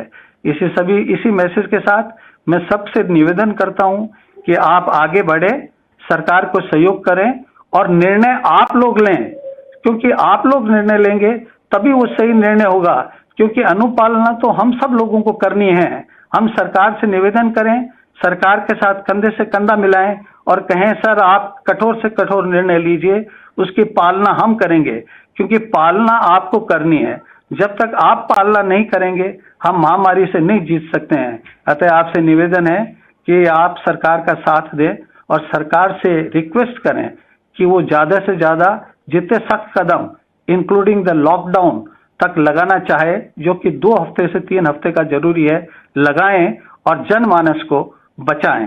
धन्यवाद। Thank you. तो पिछला लॉकडाउन जो है लंबा चला और कई लोगों को कष्ट भी हुआ। कितना माइग्रेशन हुआ लेबर का पूरे कंट्री के अंदर, वो भी नहीं भूले। लोगों की जो आजीविका थी वो चली गई। इतने लोगों में कई तरह के विचार पैदा होते हैं पब्लिक के अंदर भी, इसलिए सारी बातें सुन के समझ के उसके बाद फैसला करना पड़ेगा। और डीडी साहब, आप लाता साहब अपनी बात कहेंगे। नमस्कार सर। मेडिकल एक्सपर्ट्स की जो अभी सुझाव हमने सुने हैं, इससे एक बात तो स्पष्ट है कि स्थिति बड़ी विकट है और भयावह है। इस परिस्थिति में हमें देखना होगा कि 2 ही रास्ते हैं। एक तो कोविड एप्रोप्रिएट बिहेवियर का, या तो हम कोविड अनुशासन अपनाएं, या अनुशासनहीनता कर हम अपने आप को बीमार करें या अपने साथियों को बीमार करें, दूसरों को बीमार करें और फिर हॉस्पिटल की तरफ दौड़ें। आपको ध्यान होगा जो परिस्थितियां चल रही हैं, हॉस्पिटल में भी बेड नहीं है, दवाई रेमडेसिविर नहीं है और वेंटिलेटर, ऑक्सीजन, इन सब की किल्लत आने वाली है। इन सभी चीजों को देखते हुए उचित होगा कि हम कोविड डिसिप्लिन अपनाएं, जो बहुत ही सस्ता है और उसमें कुछ भी नहीं करना है। अनावश्यक घर से नहीं निकले और जब भी निकले पूरा मास्क लगा के निकले और 2 गज की दूरी बनाए रखें। जहां तक दुकानदारों का और दूसरे संस्थानों का सवाल है, उनको भी ध्यान रखना होगा। जो भी उन्हें अनुमति मिली हुई है इस कर्फ्यू के दौरान खोलने की या अपनी संस्थाएं चलाने की, उसमें उन्हें भी कोविड अनुशासन अपनाना चाहिए। उन्हें देखना होगा कि वो स्वयं भी इसकी पालना करें, मास्क लगाएं और इंश्योर करें जो भी ग्राहक उनके पास आ रहा है, जो भी क्लाइंट उनके साथ इंटरेक्ट कर रहा है, वो भी कोविड अप्रोप्रिएट बिहेवियर की पालना करे। मसलन कि जब भी कोई क्लाइंट उसके यहाँ जैसे दुकान पर आए, वो गोले बनाकर सुनिश्चित करें कि 2-2 गज की दूरी पर वो खड़े हों और प्रॉपर लाइन में हों। वो इसके लिए पुलिस का सहयोग करें और पुलिस भी उनके लिए वहां पर है। और मैं आम नागरिकों को भी निवेदन करना चाहूंगा, ध्यान रहे कि पुलिस सड़क पर धूप में क्यों खड़ी है। वो आपकी मदद के लिए खड़ी है, आपकी सहायता के लिए खड़ी है। कृपा करके उनका सहयोग करें और हम आपकी सेवा के लिए तत्पर हैं। और जो भी कोविड अनुशासन पालना कराने की बात है वो हम करवा रहे हैं और आगे इस महामारी से बचाने के लिए और सुनिश्चित करेंगे कि कोई भी अनुशासनहीनता ना करें और अनुशासन की पूरी तरह पालना करें। मेरे यही निवेदन है, जो सस्ता रास्ता है अनुशासन का वो अपनाइए और अपने आप को भी सुरक्षित रखें और अपने साथियों को भी सुरक्षित रखें। धन्यवाद। जय हिंद। किसको बोल देता है बोलूं? देता साहब, प्रिंसिपल सेक्रेटरी हमारे स्थानीय सदस्य। सर जैसे आपके निर्देश है सर, समय समय पे आपने इंस्ट्रक्शन दिया, उसके मुताबिक हमारे यूएलबीज म्युनिसिपल अथॉरिटी सर ये कोरोना जागरूकता अभियान चला रही है जगह जगह। ये आपके संदेश भी हम लोग घर घर पहुंचा रहे हैं सर। उसके साथ साथ पेनल्टी अलग से भी कर रहे हैं, जॉइंट इंस्पेक्शन टीम के साथ भी कर रहे हैं सर। मास्क डिस्ट्रीब्यूशन हमने स्टार्ट किया सर, 12 अप्रैल से अब तक 10 लाख के आसपास मास्क बढ़ चुके हैं सर। एक उसके अलावा मेरा कलेक्टर साहिबान से अनुरोध है, हाइपोक्लोराइड जो कंटेनमेंट जोन है वहां पे डिस्ट्रीब्यूशन करने के लिए ऑलरेडी ऑलमोस्ट सभी जगह चालू हो गया। हमने म्युनिसिपल अथॉरिटीज की सबकी परसों वीसी करके इंस्ट्रक्शन दे दिए सर। तो और गोले बनाने का जैसा भी डीजी साहब कह रहे हैं, म्युनिसिपल अथॉरिटी जयपुर और कई जगह उन्होंने चालू भी कर दिया, ऑलरेडी हमने इंस्ट्रक्शन दे दिया सर, और रेगुलर इसकी मॉनिटरिंग भी कर रहे हैं। बट मेन है सर पुलिस, म्युनिसिपैलिटी, प्रशासन सबको जॉइंटली इकट्ठा कर होके पब्लिक को समझाइश करके रेगुलर इसको कंटिन्यूस लास्ट टाइम अपने किया था सर, अभी भी वापस स्टार्ट किया और कुछ सफलता भी मिल रही है सर। बट इसको सतत और कंटिन्यूस रिगरसली करते रहने का मेरा सभी जिला प्रशासन आमजन से अनुरोध है कि उनके भले के लिए सरकार ये कोविड अप्रोप्रिएट बिहेवियर की बात कर रही है। काफी पिछले सितंबर अक्टूबर में भी लगभग 1 करोड़ 80 लाख से ज्यादा मास्क बांटे गए थे, और अभी भी लगभग 10 लाख 12 अप्रैल के बाद बांटे गए। मेन है आपके खुद के परिवार के भले के लिए अनावश्यक बाहर नहीं आए, अनावश्यक अपने घर से बाहर नहीं निकले, और कोविड अप्रोप्रिएट बिहेवियर की पूर्णतः पालना करें, जैसे स्पेशलिस्ट ने कहा है और आदरणीय मुख्यमंत्री जी बार बार कहते रहते हैं। Thank you sir.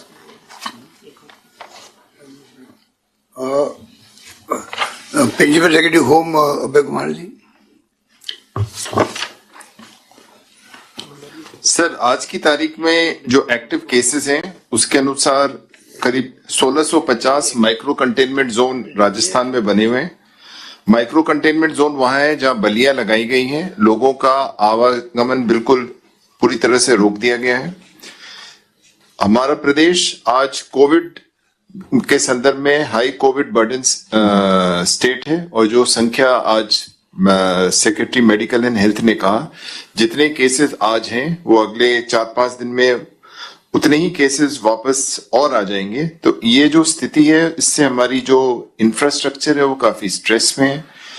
आप जानते ही हैं कि भारत सरकार के स्तर पे भी आज की डेट में मेडिकल ऑक्सीजन की इंपोर्ट की बातें हो रही हैं, और एक जितने भी मेडिकल की ऑक्सीजन है उसके लिए एक नेशनल प्लान बनाया गया है।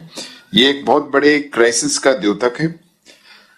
ध्यान में रखने की बात यह है कि बार बार अभी डॉक्टर साहब ने भी कहा था और सभी का ये व्यू है कि जो स्पीड ऑफ स्प्रेड है, जो हमारे सेक्रेटरी मेडिकल एंड हेल्थ ने कहा था, उस पे किसी न किसी प्रकार से हमें ब्रेक लगाना आवश्यक है। और चाहे वो भोपाल की बात करें, महाराष्ट्र की बात करें, यूपी की बात करें, उन्होंने आगे जब स्थिति खराब हुई तो कर्फ्यू वाली स्थिति बनानी ही पड़ी, और निर्णय अपने को ये लेना है कि कितना पहले और कितना सही समय पे ये निर्णय लिया जा सके। डीजी साहब ने बहुत सही बात कही कि अपने को कोविड डिसिप्लिन फॉलो करना पड़ेगा, जिसमें आप सभी को सहयोग की आवश्यकता है। डिसिप्लिन में 2-3 चीजें बहुत आवश्यक है। पहली बात तो यह है कि मास्क लगाना, और उस व्यक्ति को टोकना जो आपके सामने मास्क नहीं लगाया है, क्योंकि जैसा इसमें वैज्ञानिक बता रहे हैं और एक्सपर्ट्स बता रहे हैं कि यदि आपने भी मास्क लगा रखा है, सामने वाले ने भी मास्क लगा रखा है, और आपने आपस में 6 गज की दूरी रखी है, तो कोविड के स्प्रेड के चांसेस काफी नगण्य से हो जाते हैं। और इसीलिए जो आप बाजार में जाएं, कार्यालय स्थल पे जाएं, उसमें दूरी बनाए कर रखें, उसके लिए अपने को संयम रखना पड़ेगा। इन परिस्थितियों में जो आज की बात एक और आपके समझने के लिए है कि दूरी क्यों बनाना आवश्यक है, ब्रेक लगाना क्यों आवश्यक है। तो जितने भी लैब्स हैं जिनमें ये टेस्टिंग होती है RT-PCR से, अब बहुत कम ही ऐसे लैब बने हैं जिसमें राजस्थान में जो पॉजिटिविटी रेट है वो 30% से कम रह गया हो। आज की डेट का एवरेज तो हम बात करते ही हैं, और ये ऐसा संकेत है कि बेसिकली कम्युनिटी को, जैसा डॉक्टर साहब कह रहे थे, कहीं ना कहीं रुकना पड़ेगा। और एक अपील मैं जरूर करूंगा सभी से कि क्योंकि पूरे भारत में इस प्रकार से कोविड बढ़ा हुआ है, तो बाहर से जितने लोग आ रहे हैं उनसे आप हाथ जोड़ के ये जरूर कहें कि आप 15 दिन क्वारंटाइन रहें, क्योंकि आप अपने जान पहचान के लोगों को, आपके रिश्तेदारों को, आपके परिवार को असुरक्षित करेंगे, उनको खतरा होगा। तो क्वारंटाइन ये सामाजिक है। पहले भी क्या हुआ था, ग्रामीण क्षेत्रों में हमारी जो पंचायत की और विलेज की जो टीम्स थी, उन्होंने काफी अच्छी तरह से इनको इंश्योर किया था पिछले वर्ष। मेरी अपील है सभी से, चाहे वो ग्रामीण क्षेत्र में हो या अर्बन क्षेत्र में हो, हमारे पार्षद मित्र हो या हमारे पंच हो, कि आप अपने अपने क्षेत्रों में जो क्वारंटाइन की व्यवस्था है, जो भी व्यक्ति बाहर से आ रहा है, उसको थोड़ी मजबूती से करेंगे तो ही जाके इस पे ब्रेक लगेगा, तो ही हमारी ये जो चेन बन रही है, जो हमारी रफ्तार आज ग्राफ दिखाया था बढ़ने का, वो रुक पाएगा। इतना ही कहना चाहता हूं। पहले स्वास्थ्य राज्य मंत्री सुभाष गर्ग जी अपनी बात कहें। माननीय मुख्यमंत्री जी, माननीय स्वास्थ्य मंत्री रघु शर्मा जी और बीसी के माध्यम से जुड़े हुए सभी मंत्री परिषद के माननीय सदस्यगण और जिला प्रशासन के सभी अधिकारीगण यहाँ बैठे हुए हैं। मैं तो 2-3 चीजें कहना चाहूंगा सर। दिन भर आपने बहुत 3-3.5 घंटे कैबिनेट और मंत्री परिषद में भी चर्चा की है, और जिस तरह से स्थिति मेडिकल एक्सपर्ट्स के द्वारा और जिला प्रशासन से जो रिपोर्ट्स आ रही हैं, उसके मुताबिक मैं तो बिल्कुल इस बात के पक्ष में हूं, जो अभी आपने ये जो मंडे मॉर्निंग तक का जो कर्फ्यू जो लगाया है, इसी पैटर्न पर हम चलें और इसको टोटली 14 दिन तक 15 दिन तक ही मान लें कि इसको सख्ती से लागू करें। और जो चीजें जिनको जो अभी खुली हुई हैं, जो मैंने उस वक्त भी जिक्र किया था कि जैसे किराना की दुकानें हैं, डेयरी हैं, प्लस इंडस्ट्रियल वर्कर है, इंडस्ट्रीज हैं, इसी तरह से सब्जी मंडी, सब्जी वाले हैं, इनको छूट देते हुए, या टेंट हाउसेज है और जो दी है, जो गाइडलाइंस अभी दी हैं, उसका सख्ती से पालन करते हुए, और ये करना पड़ेगा सर, अदरवाइज तो कितना भी अपन सपोर्ट सिस्टम प्रोवाइड कर देंगे आप, और लग भी रहे हैं आप सर, और पूरा विभाग भी लग रहा है, सभी प्रशासन के अधिकारी लग रहे हैं, लेकिन जिस तरह से गति चल रही है उस स्पीड को रोकना बड़ा मुश्किल होगा। और भारत सरकार ने जो स्थिति पैदा की, मैं तो बिल्कुल ये कहना चाहूंगा सर कि जो 3 महीने, मैं बिल्कुल इसको निष्क्रियता मानता हूं गवर्नमेंट ऑफ इंडिया की, कि जो कम से कम रेमडेसिविर की बात, ऑक्सीजन की बात, प्लांट्स की बात, जब पूरे दुनिया में ये हो रहा है कि किस स्पीड से जो है इस कोरोना बढ़ा है, तो उनको सबक लेना चाहिए था। राजस्थान ने जितना बेस्ट प्रबंधन आपके मार्गदर्शन में किया, और वो हमारे प्रबंधन पर एक क्वेश्चन मार्क ये लग जाएगा इन सब के बावजूद भी, लेकिन भारत सरकार ने जो इंटरवीन किया है और ऑक्सीजन का प्लानिंग, नेशनल प्लानिंग किया है, उसकी वजह से हमें अपने प्लांट से भी ऑक्सीजन नहीं मिल पा रही है। और इसी तरह से गुजरात में उन सिप्ला कंपनी के द्वारा, उन कंपनियों के द्वारा दवाइयों का निर्यात, मतलब राजस्थान को भेजना, वो भी बंद कर दिया गया है। तो ऐसी परिस्थितियां जो पैदा हो गई हैं, तो मैं तो प्रदेश की जनता से अपील करता हूं कि पहले जान है तो जहान है, जिंदगी बचाना हमारे सबके लिए इंपॉर्टेंट है। तो मेरा ये मानना है कि कोरोना जो कोविड बिहेवियर, उसका भी पालन सख्ती से कराएं जहां छूट दी जा रही है, और प्लस इसका जो लॉकडाउन तो नहीं कहूंगा मैं कंप्लीट लॉकडाउन, जो मॉडिफाइड जो अभी आपने 3 दिन किया है, जो मंडे मॉर्निंग तक है, इसको हम सख्ती से लागू करते हुए, तो मैं समझता हूं राजस्थान को बचा पाएंगे। अदरवाइज ये स्थिति हो जाएगी कि स्थिति बिगड़ने के बाद आप लॉकडाउन करेंगे तो ना इधर के रहेंगे ना उधर के रहेंगे। और आपने जिस तरह से पहले भी इनिशिएट लेकर के, और मैं इसके लिए आपको बधाई भी देना चाहूंगा, आपने हमेशा इनिशिएट किया है, पहल की है नए मॉडल में, और दूसरे राज्य अब आ रहे हैं, ऑलरेडी आप कर चुके हैं। तो मैं समझता हूं वो जो आपका प्रबंधन है उसी मॉडल पर हमको चलना चाहिए। और इसको इस 14 दिन का जो डॉक्टर्स भी कह रहे हैं, ये सब देख चुके हैं ऑक्सीजन की क्या स्थिति हो रही है। आज ही 10,000 से अधिक केसेस आना, पूरा हमारा मेडिकल इंफ्रास्ट्रक्चर बिल्कुल ध्वस्त हो जाएगा, कितना भी हम कर लेंगे। तो मैं तो ये कहना चाहूंगा सर, इस पर हमें सख्ती के साथ इस बात को सोचना चाहिए, और प्रदेश की जनता आपके साथ है। जिस तरह से मैं कमेंट्स देख रहा हूं सर, वो ये कह रहे हैं, ज्यादातर मैं आपके इस लाइव को भी देख रहा था, इसमें से जो कमेंट्स आ रहे हैं, कि उनकी भी राय यही है कि भाई सख्ती जरूरी है, और वो इसको कई लोग तो लॉकडाउन की बात भी कर रहे हैं। अब बात रही केवल लेबर की, माइग्रेंट जो लेबर है, लेबर इधर सुधर ना जाए, तो आपने पहले ही निर्देश दे दिए हैं इंदिरा रसोई के, और वो सारी चीजें की हैं, उसको अगर हम कर लेंगे और लेबर का माइग्रेशन रोक देंगे, तो जनता, प्रदेश की जनता आपको साधुवाद देगी, बधाई देगी sir. Thank you sir. Chief secretary साहब आर्य जी।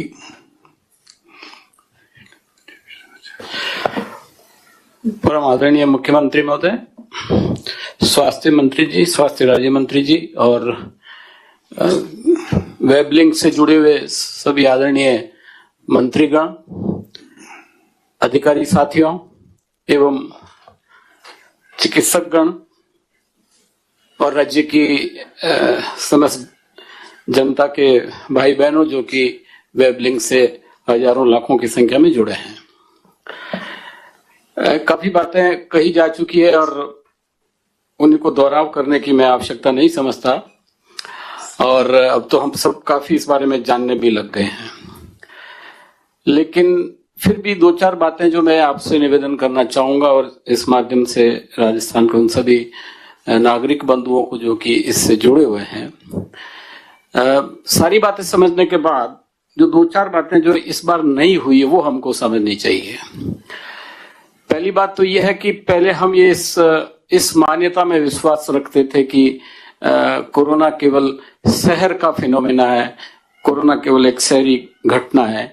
तो इस बार के आंकड़े, और अभी जब सिद्धार्थ महाजन जी अपना प्रेजेंटेशन आपके समक्ष कर रहे थे तो उन्होंने उसमें ये आंकड़ा बताया था कि 70% भले ही शहरी हो लेकिन 30% के आसपास जो आ रहे हैं रोगी वो ग्रामीण क्षेत्र के हैं। तो इसका मतलब 30% से भी ज्यादा लगभग ये गांवों में फैल चुका है। और जिस गति से ये फैल रहा है, दूसरी बात ये कि ये पिछले वाले जो वायरस की जो गति थी, जो होम सेक्रेटरी साहब बता रहे थे स्पीड ऑफ स्प्रेड, तो वो जो स्पीड ऑफ स्प्रेड है वो इस बार बहुत ही मल्टीप्लायर टाइप लग रही है। तो इसलिए जो 30% भी अगर है तो आप सोच सकते हैं कि वो कितना तेजी से बढ़ेगा। 1 अप्रैल को हम कहाँ थे और आज 17 दिन बाद हम कहाँ आ गए। 300 साढ़े 300 की संख्या को अब हम 10,000 के पास बता रहे हैं, तो आप समझ सकते हैं कि ये बहुत तेजी से बढ़ा है। इसलिए इस बात को तो हमें स्वीकार कर लेना चाहिए कि अब गांव में भी है और ये शहर में भी है। दूसरी एक बात जो काफी समय से हम ये सोच रहे थे और पिछली बार तो लगभग हम मान्यता मान ही रहे थे कि ये बच्चों में नहीं होता, ये युवाओं में नहीं होता, ये 60+ या जो कोमॉर्बिडिटी के कुछ जवान लोग उनमें भी हो सकता है, लेकिन मूलतः ये युवाओं में नहीं होता था। लेकिन आज के आंकड़े या जो इस समय जो आंकड़े हमारे सामने आ रहे हैं और जिस तरह से आपको सिद्धार्थ महाजन जी ने बताया होगा, आपने देखा भी होगा कि अधिकतर जो है केसेस हैं अब नए रूप में जो सामने आया वो 45 और 45 की उम्र के नीचे के लोग भी इसमें रोगी हुए हैं, ग्रस्त हुए हैं। और मृत्यु के अगर आंकड़े भी देखें तो उसमें भी कुछ ऐसे अंक शामिल हैं जिनकी उम्र 45 से कम है। तो ये दो बातें महत्वपूर्ण है कि ये गांव में भी फैल रहा है। तो आप सभी पूरे राजस्थान के नागरिक बंधु सुन रहे हैं, हमें आगाह होने की जरूरत है। ये कहकर हम इसको आलस्य में नहीं रखें कि ये गांव में नहीं फैलेगा, ये गांव में भी फैलता है और फैल गया है। और उसी तरह से उम्र का सवाल है। अब मैं सोचता हूं कि मूलतः हमें दो बातों पर ध्यान देना है कि एक तो कोरोना हो जाए तो हम क्या करें, और एक कोरोना ना हो तो इसके लिए क्या होना चाहिए।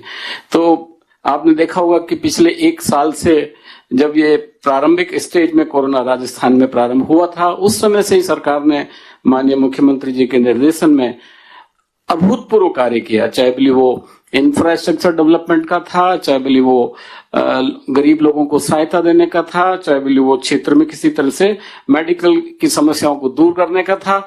और ये उसी का मैं सोचता हूँ कि सिस्टमेटिक मॉनिटरिंग का परिणाम था कि भारत में राजस्थान का जो परफॉर्मेंस है बहुत अच्छा माना गया। फिर बीच में कुछ कमी हुई तो हम लोग थोड़ा सा उसमें सोचे कि भाई हम सुरक्षित हैं, संभवतः कोरोना अपने अंतिम स्टेज पे है।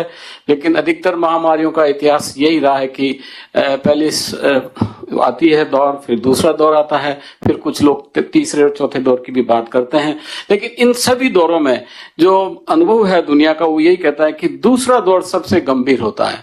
और ये दूसरा दौर ही इस समय आया है हमारे सामने, और इसलिए अब हमको उससे भी ज्यादा मुस्तैदी से, उससे भी ज्यादा सावधानी से, उससे भी ज्यादा होशियारी से इसको सामना करने की जरूरत है।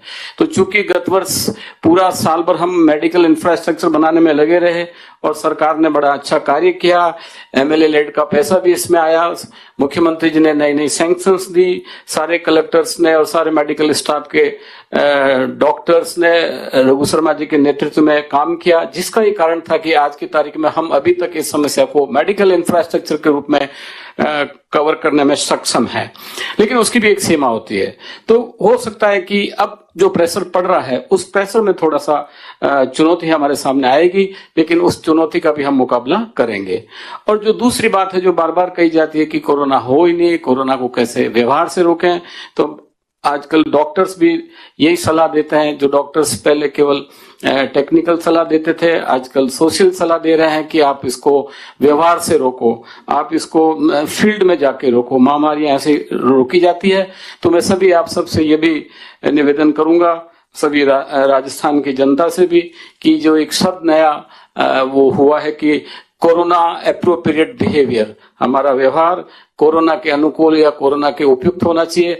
ऐसे व्यवहार की 4-5 बातें जो जगह जगह आप देखते हैं, अखबारों में बताई जाती है, आप सभी जानते हैं, तो उन सारी चीजों को आपको पालना करनी है। और उन सब में जो आजकल की तारीख में कहा जा रहा है कि मास्क सर्वोपरि है, ये कहते हैं कि दवाई से भी ज्यादा अब मास्क उपयोगी हो गया है। तो इसलिए आप सभी साथियों से मेरा ये निवेदन रहेगा, जो कि राजस्थान की ग्रामीण जनता या शहरी जनता है, कि हम कोरोना एप्रोप्रिएट बिहेवियर का ध्यान रखें। और आप जानते हैं कि जब महामारी फैल जाती है तो उस समय शासन का भी एक कर्तव्य होता है और सरकार को भी कुछ उसमें आवश्यक कदम उठाने पड़ते हैं। तो अगर जन आंदोलन से, समझाइश से, जागरूकता से, आपके स्वयं के व्यवहार से हम सब इस बीमारी को कंट्रोल करें और अच्छे तरीके से उसको नियंत्रित करें, तो उस सब का मैं सोचता हूँ कि अच्छा प्रभाव है। और फिर कई बार ऐसी घटनाएं हो भी जाती है तो शासन को भी आगे आके उसको रोकना पड़ता है। तो मैं सोचता हूँ कि जिस तरह से ये 2 दिन का कर्फ्यू चला, इस पे भी कोई निर्णय किया जाएगा। लेकिन सब कुछ होने से पूर्व में आप सभी भाई बहनों से यही मेरा आग्रह है कि हम अपने व्यवहार में कोरोना की अनुकूलता लाएं, हम अपने जागरूकता से अपने आप को संभालें, और ताकि हम संभलेंगे, परिवार संभलेगा, समाज संभलेगा, राज्य संभलेगा, तो निश्चित रूप से राज्य में कोरोना का प्रकोप कम होगा। जहां तक दवाइयों का, जहां तक ऑक्सीजन का, बेड्स का, वेंटिलेटर्स का, रेमडेसिविर का या टोसिलिजुमेब का, ये सारी जो व्यवस्थाएं हमको करनी है, हम लगे हुए हैं। आपको हम निश्चित करते हैं कि जितना भी संभव होगा, जितना भी हमें आवश्यक होगा हम करेंगे, किसी प्रकार का कोई अभाव नहीं आने देंगे। लेकिन आपसे जो अपेक्षा है, राज्य के नागरिकों से जो अपेक्षा है, और वो एक अनुकूल व्यवहार की अपेक्षा है, उस अनुकूलता को आप अपनाएं और उस अनुकूल व्यवहार का अनुपम उदाहरण आपको पेश करना चाहिए, ताकि सरकार के प्रयास और आपका साथ दोनों मिलकर हम इस महामारी को समापन या महामारी का अंतत्व जिसे कहना चाहिए कि नियंत्रण कर सके। धन्यवाद। अब हमारे स्वास्थ्य मंत्री रघु शर्मा जी अपना संबोधित करेंगे। आदरणीय मुख्यमंत्री महोदय, हमारे स्वास्थ्य राज्य मंत्री सुभाष गर्ग जी, मंत्रिमंडल के सभी साथीगण, चीफ सेक्रेटरी साहब, डीजीपी साहब, समस्त अधिकारीगण और वीसी से जुड़े हुए तमाम साथियों, सारी बातें आपके सामने आई है। विशेषज्ञ चिकित्सकों का दल पिछले 1 साल से माननीय मुख्यमंत्री जी के नेतृत्व में काम कर रहा है, जो समय समय पे हमें एडवाइस देता रहा है। उनके विचार भी हमने आज सुने। पिछली बार जो कोरोना महामारी का दौर आया था, उस महामारी के दौर में और वर्तमान जो दौर आया है उसमें क्या अंतर है, उसको ढंग से उन लोगों ने आप सबके सामने रखा है। पिछले दौर में ग्रामीण इलाकों में ज्यादा नहीं था, यंग जनरेशन में नहीं था, आरटीपीसीआर टेस्ट में जांच करवाने पर पॉजिटिव आ जाते थे। अब ये जो नया दौर शुरू हुआ है, इसमें आरटीपीसीआर टेस्ट में आप जांच कराएंगे, नेगेटिव आएगा, निमोनिया हो गया, लंग्स में इंफेक्शन आ गया, सीटी स्कैन कराएंगे तब पता चलता है कि आप पॉजिटिव हैं। तब तक बहुत देर हो जाती है और सीधा ऑक्सीजन सपोर्ट पे या हाई फ्लो ऑक्सीजन पे पेशेंट को लेना पड़ता है। और ये जो कैजुअलिटीज हो रही है, इसका भी प्रमुख कारण यही है। एक व्यक्ति, जैसा चिकित्सक हमारे बताते हैं, एक संक्रमित व्यक्ति 1 सप्ताह के अंदर 125 लोगों को संक्रमित कर सकता है। पिछला दौर जब चला, हम करीब maximum 35,000 test RTPCR per day किए होंगे हमने, और इस बार हम 67,000 आरटीपीसीआर टेस्ट पर डे कर रहे हैं। हमने कैपेसिटी जो 70,000 की बढ़ाई थी उसको भी अब 1 लाख तक ले जाने का जो मुख्यमंत्री जी का डायरेक्शन था उसको 10-15 दिन में अचीव कर लेंगे हम। इंफ्रास्ट्रक्चर की कमी नहीं है, हमारे पास टेस्टिंग कैपेसिटी की पूरी पर्याप्त मात्रा में सुविधा है, लेकिन जिस पैमाने पर यह संक्रमण फैल रहा है, संख्या बढ़ रही है, कल 9,000 आज 10,500, अगर हमने गंभीरता नहीं दिखाई, क्योंकि दूसरे राज्यों की जो खबरें आ रही है, लाशों के ढेर लगे हुए हैं वहां पे, जिस ढंग की भयावह तस्वीरें पूरे कंट्री में आई है, देश के अंदर भी आज पिछले साल के मुकाबले 2.5 गुना ज्यादा पॉजिटिव केसेस हैं, और हम तो फिर भी सबसे कम है हमारे यहाँ संक्रमित व्यक्तियों की संख्या। लेकिन चाहे मध्य प्रदेश हो, आपका गुजरात हो, महाराष्ट्र में तो भयावह है, दिल्ली हो, छत्तीसगढ़ हो, मध्य प्रदेश हो, पंजाब हो, सब जगह बहुत बुरी हालात में आज ये महामारी का दौर चला आया है। अब रेमडेसिविर को लेके कई मैसेज मेरे पास आते हैं। आज भी हमने 3 कंपनियां जो हमको सप्लाई करती है, जिनके साथ हमने रेट कॉन्ट्रैक्ट किया है, उनसे हमने बात की है कि आप हमको जल्दी से जल्दी ये सप्लाई कीजिए। लेकिन जैसा पहले कहा गया कि दवा के ऊपर भी, ऑक्सीजन की अवेलेबिलिटी के ऊपर भी और वैक्सीन के ऊपर भी भारत सरकार का नियंत्रण है। वो लोग इसको राज्य की आवश्यकता के हिसाब से देने की बात करके और उन्होंने अपने नियंत्रण में लिया है। वैक्सीनेशन की जहां तक बात थी, राजस्थान ने शानदार परफॉर्म किया। 1 करोड़ से ज्यादा लोगों को वैक्सीनेट हम कर चुके थे। हमारी साइट्स या हमारी स्टोरेज कैपेसिटी और जिस ढंग से हमने कोल्ड चेन पॉइंट बनाए पूरे स्टेट में, 5,80,000 लोगों को हम एक दिन में वैक्सीनेट कर रहे थे, लेकिन पर्याप्त मात्रा में वैक्सीन नहीं मिल रही है। जब भारत सरकार को हम कहते हैं तो कहते हैं पॉलिटिक्स हो रही है, वहां से उल्टे बयान आ रहे हैं। कुल मिला के जो 45 साल की जो इन्होंने एज लिमिट रखी थी कि उससे ऊपर के लोगों को वैक्सीनेट किया जाएगा, 2 करोड़ 9 लाख लोग थे वो, और हम 7 लाख डोज पर डे देने के लिए हमारी तैयारी थी। अगर पर्याप्त मात्रा में वैक्सीन आती रहती तो अब 45 साल के ऊपर के लोगों को, अधिकांश लोगों को अब तक हम वैक्सीनेट कर चुके होते। मुख्यमंत्री जी ने चिट्ठी लिखी प्रधानमंत्री जी को, मैंने केंद्रीय चिकित्सा मंत्री जी को चिट्ठी लिखी कि भाई आप एज का बार हटा दीजिए, क्योंकि आज यंग जनरेशन भी पॉजिटिव हो रही है, उनकी भी कैजुअलिटीज हो रही है ऐसी परिस्थिति में। लेकिन सबसे बड़ी चीज है कि पहले कम संख्या थी, डर ज्यादा था, सावधानी ज्यादा थी। जो डायरेक्शन राज्य सरकार के द्वारा दिए जाते थे, आम आदमी उसको बहुत गंभीरता से उसकी पालना करता था। अब संक्रमण बढ़ गया, कैजुअलिटीज बढ़ रही है, पॉजिटिव केसेस की संख्या बढ़ी हुई है, खतरा बढ़ा है, लेकिन लोगों में डर नहीं है। ये बहुत बड़ी चिंता की बात है हम सब लोगों के लिए कि आम आदमी कोविड एप्रोप्रिएट बिहेवियर का पालना नहीं कर रहा है, मास्क नहीं लगा रहा है, बार बार हाथ को सैनिटाइज नहीं कर रहे हैं, 2 गज की दूरी बना के नहीं रख रहे हैं। सरकार के स्तर पे तो अब आरटीपीसीआर टेस्ट है पूरे कंट्री में, पहले 500 रुपए किया मुख्यमंत्री जी ने, कल इसकी रेट घटा के 350 रुपए की है। पूरे कंट्री में इससे कम रेट कहीं नहीं है। जहां तक सिटी स्कैन की बात है, जो नॉन एनएबीएल एक्रेडिटेड जो लेबोरेटरीज है या जो सिटी स्कैन की सुविधा वाली जगह है, उनकी रेट फिक्स कर रखी है। एनएबीएल एक्रेडिटेड जो है उनकी रेट फिक्स कर रखी है जो सबसे कम है। और अभी जो बहुत बड़ी स्कीम मुख्यमंत्री चिरंजीवी योजना जो मुख्यमंत्री जी लेके आए, उसके रजिस्ट्रेशन का काम भी 30 अप्रैल तक अभी चल रहा है। 1 मई से 5 लाख तक का हेल्थ कवरेज मिलेगा सबको, तो वो रजिस्ट्रेशन का काम भी सबसे मैं अपील करना चाहता हूं कि आप कर लें, ताकि कोविड को उसमें सम्मिलित किया है अभी उसी पैकेज में, तो 5 लाख तक का कैशलेस आपको वो बेनिफिट भी मिल सकता है। बहुत सारी बातें हैं, लेकिन सबसे बड़ी चीज है कि सावधानी रखने की और लोगों में भय, जो विलेज कमेटीज पहले बनाई थी उन्होंने बहुत शानदार काम किया पिछली बार। अभी उन विलेज कमेटीज को भी सक्रिय होने की जरूरत है, चाहे कुंभ से कोई आए, चाहे कोई पड़ोसी राज्यों से आए। अगर गांव में कोई आदमी आता है पड़ोसी राज्यों से, तो गांव की जो विलेज कमेटी है उस सक्रियता से उस व्यक्ति को 14 दिन क्वारंटीन में रखे, मॉनिटरिंग करे उसकी। ये भी आज सख्त जरूरत है। बॉर्डर पे भी जो लोग बाहर से आ रहे हैं, आरटीपीसीआर टेस्ट हमने कंपलसरी किया है, लेकिन लोग नहीं करा के आते हैं।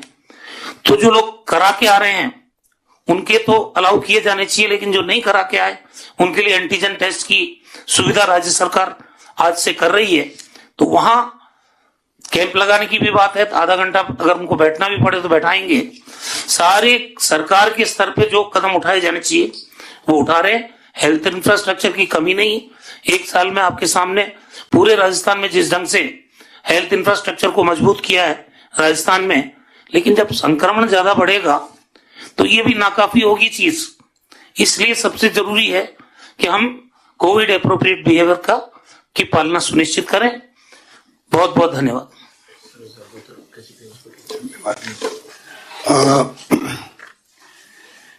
धन्यवाद रघु जी। मैं समझता हूँ कि सारी बातें विस्तार से हो गई है। सुबह भी 3-4 घंटे बैठे हम लोग डिस्कस करके फैसला कर लेंगे। एक बात जो अभी रघु शर्मा जी कह रहे थे कि राजस्थान वो राज्य है जहाँ पर पहले हमने फ्री मेडिसिन की शुरुआत करी थी, कुछ फिर फ्री टेस्ट शुरू किए थे।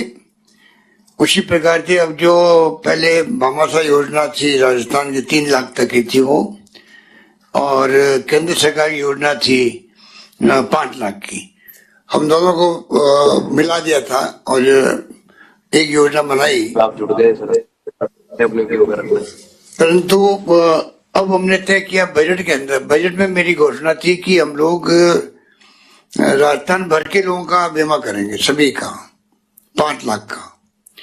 और ये इतनी बड़ी महत्वाकांक्षी योजना है जिनमें 3,500 करोड़ रुपए का प्रीमियम सरकार देगी। अब उसमें सिर्फ ये करना है कि जो पहले से जिनको मिल रहा है बीमा, उनको रजिस्ट्री करना जरूरत नहीं है ई मित्रों में। बाकी जो लोग हैं, लघु और सीमांत किसान हैं, उनको रजिस्टर करना है फ्री के अंदर, कोई पैसा नहीं लगेगा। सिर्फ जो पैसे वाले हैं, जो दे सकते हैं, इनकम टैक्स पेयर हैं इत्यादि, उनको 850 रुपए, 50% उनका प्रीमियम भी सरकार देगी। उनको सिर्फ 850 रुपए दे के इसे जोड़ना है। मुझे चिंता इस बात की है कि 30 अप्रैल तक अगर नहीं जुड़े वो लोग, क्योंकि हमने 50 करोड़ रुपए दे करके कोविड-19 को शामिल कर दिया इस स्कीम के अंदर, डायलिसिस को भी शामिल कर लिया है। अब सवाल ये कि अगर एक मई से योजना शुरू हो जाएगी, 1 मई से, और अगर जो नहीं जुड़ेगा और बाय द वे बीमार पड़ गया, चाहे कोविड से या और किसी कारण से, और अस्पताल में भर्ती हो गया, सरकारी अस्पताल में तो फ्री इलाज है, आप सबको मालूम है, कोविड का भी, चाहे वो CT स्कैन हो, चाहे वो मेडिसिन हो, सारा कुछ फ्री है। परंतु प्राइवेट में के बाद जाना पड़ता है, तो उसको जो बिल बनेगा 50,000, 1 लाख, 2 लाख, 3 लाख जो भी है, तो बीमा कंपनी उसको पैसा नहीं देगी अगर रजिस्टर नहीं करवाएगा। तो जिस बीमा कंपनी से हमने एग्रीमेंट किया है, 1 मई से वो प्रारंभ हो जाएगा। 1 मई या 1 मई के आगे कोई बीमार पड़ेगा तो 5 लाख तक का आपके परिवार का बीमा हो चुका होगा, सरकार प्रीमियम दे चुकी है। तो मैं आपसे अपील करना चाहूंगा, करीब 6 लाख लोग जुड़े हुए हैं इस प्रोग्राम में, 6 लाख लोग जुड़े हुए हैं, और इतने मैसेज आ रहे हैं कि कोई कहते हैं हम 40 लोग साथ बैठे हुए हैं, कोई कहते हम 20 लोग साथ बैठे हुए हैं।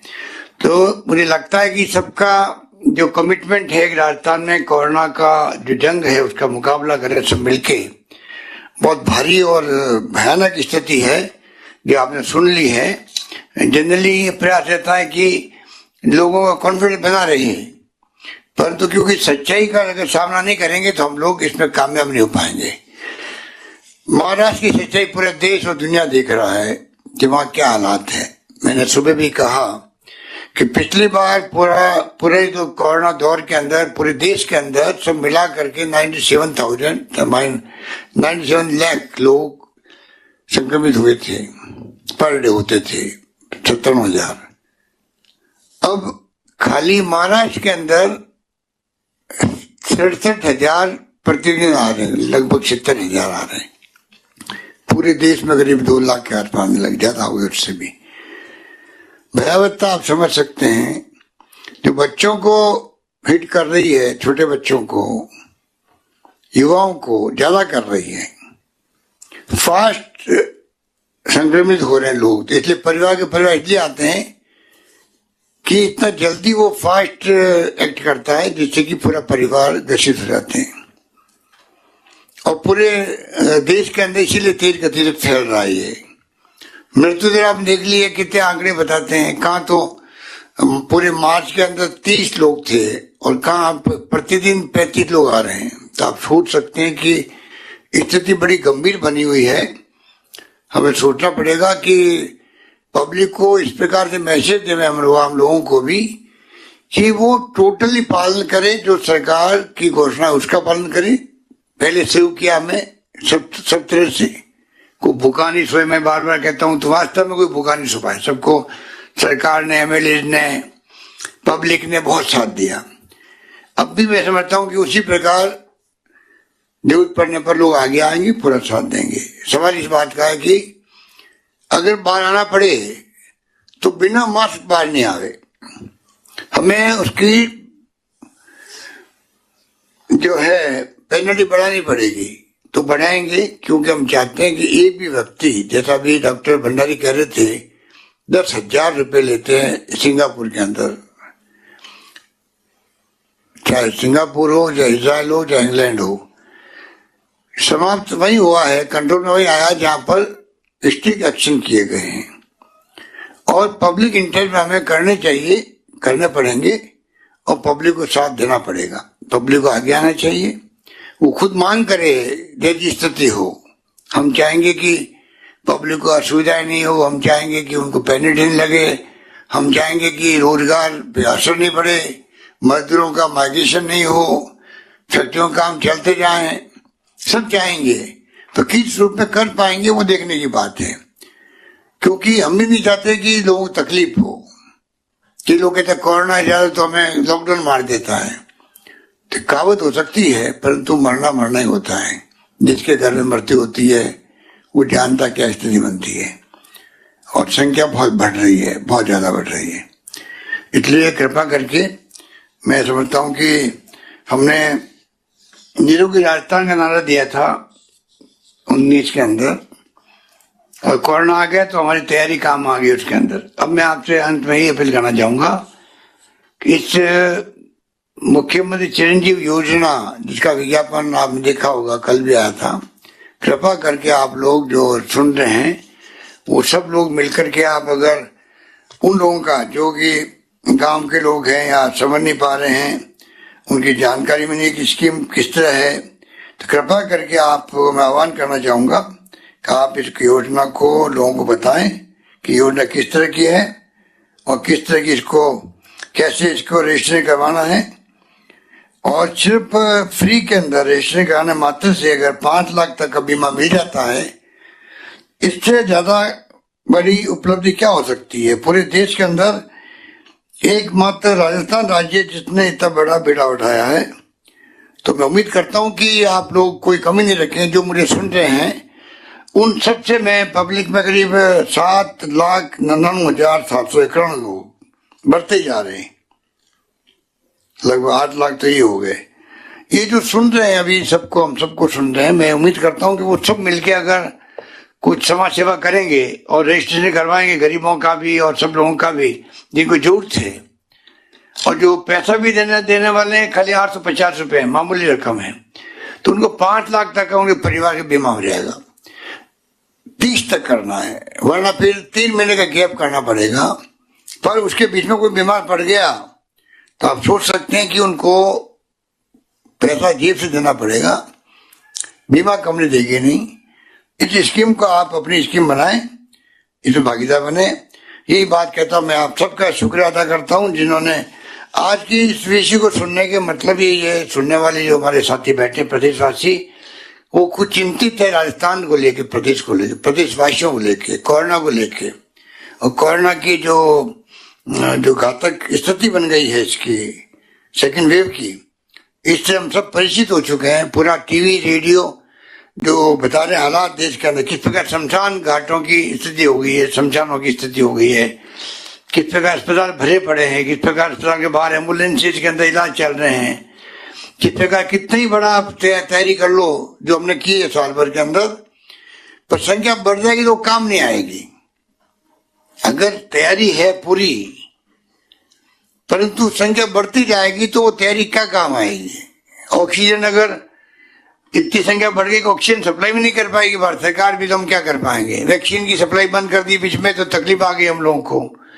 तो कहने का मतलब है कि तैयारी जो अभी डॉक्टर आर्य बाबू कह रहे थे कि जंग जो है अस्पताल में इलाजों के माध्यम से, इलाज के माध्यम से लड़ी जाती है, वो तो एक सीमा तक है। असली लड़ाई होगी आपको मास्क लगाने वाली है।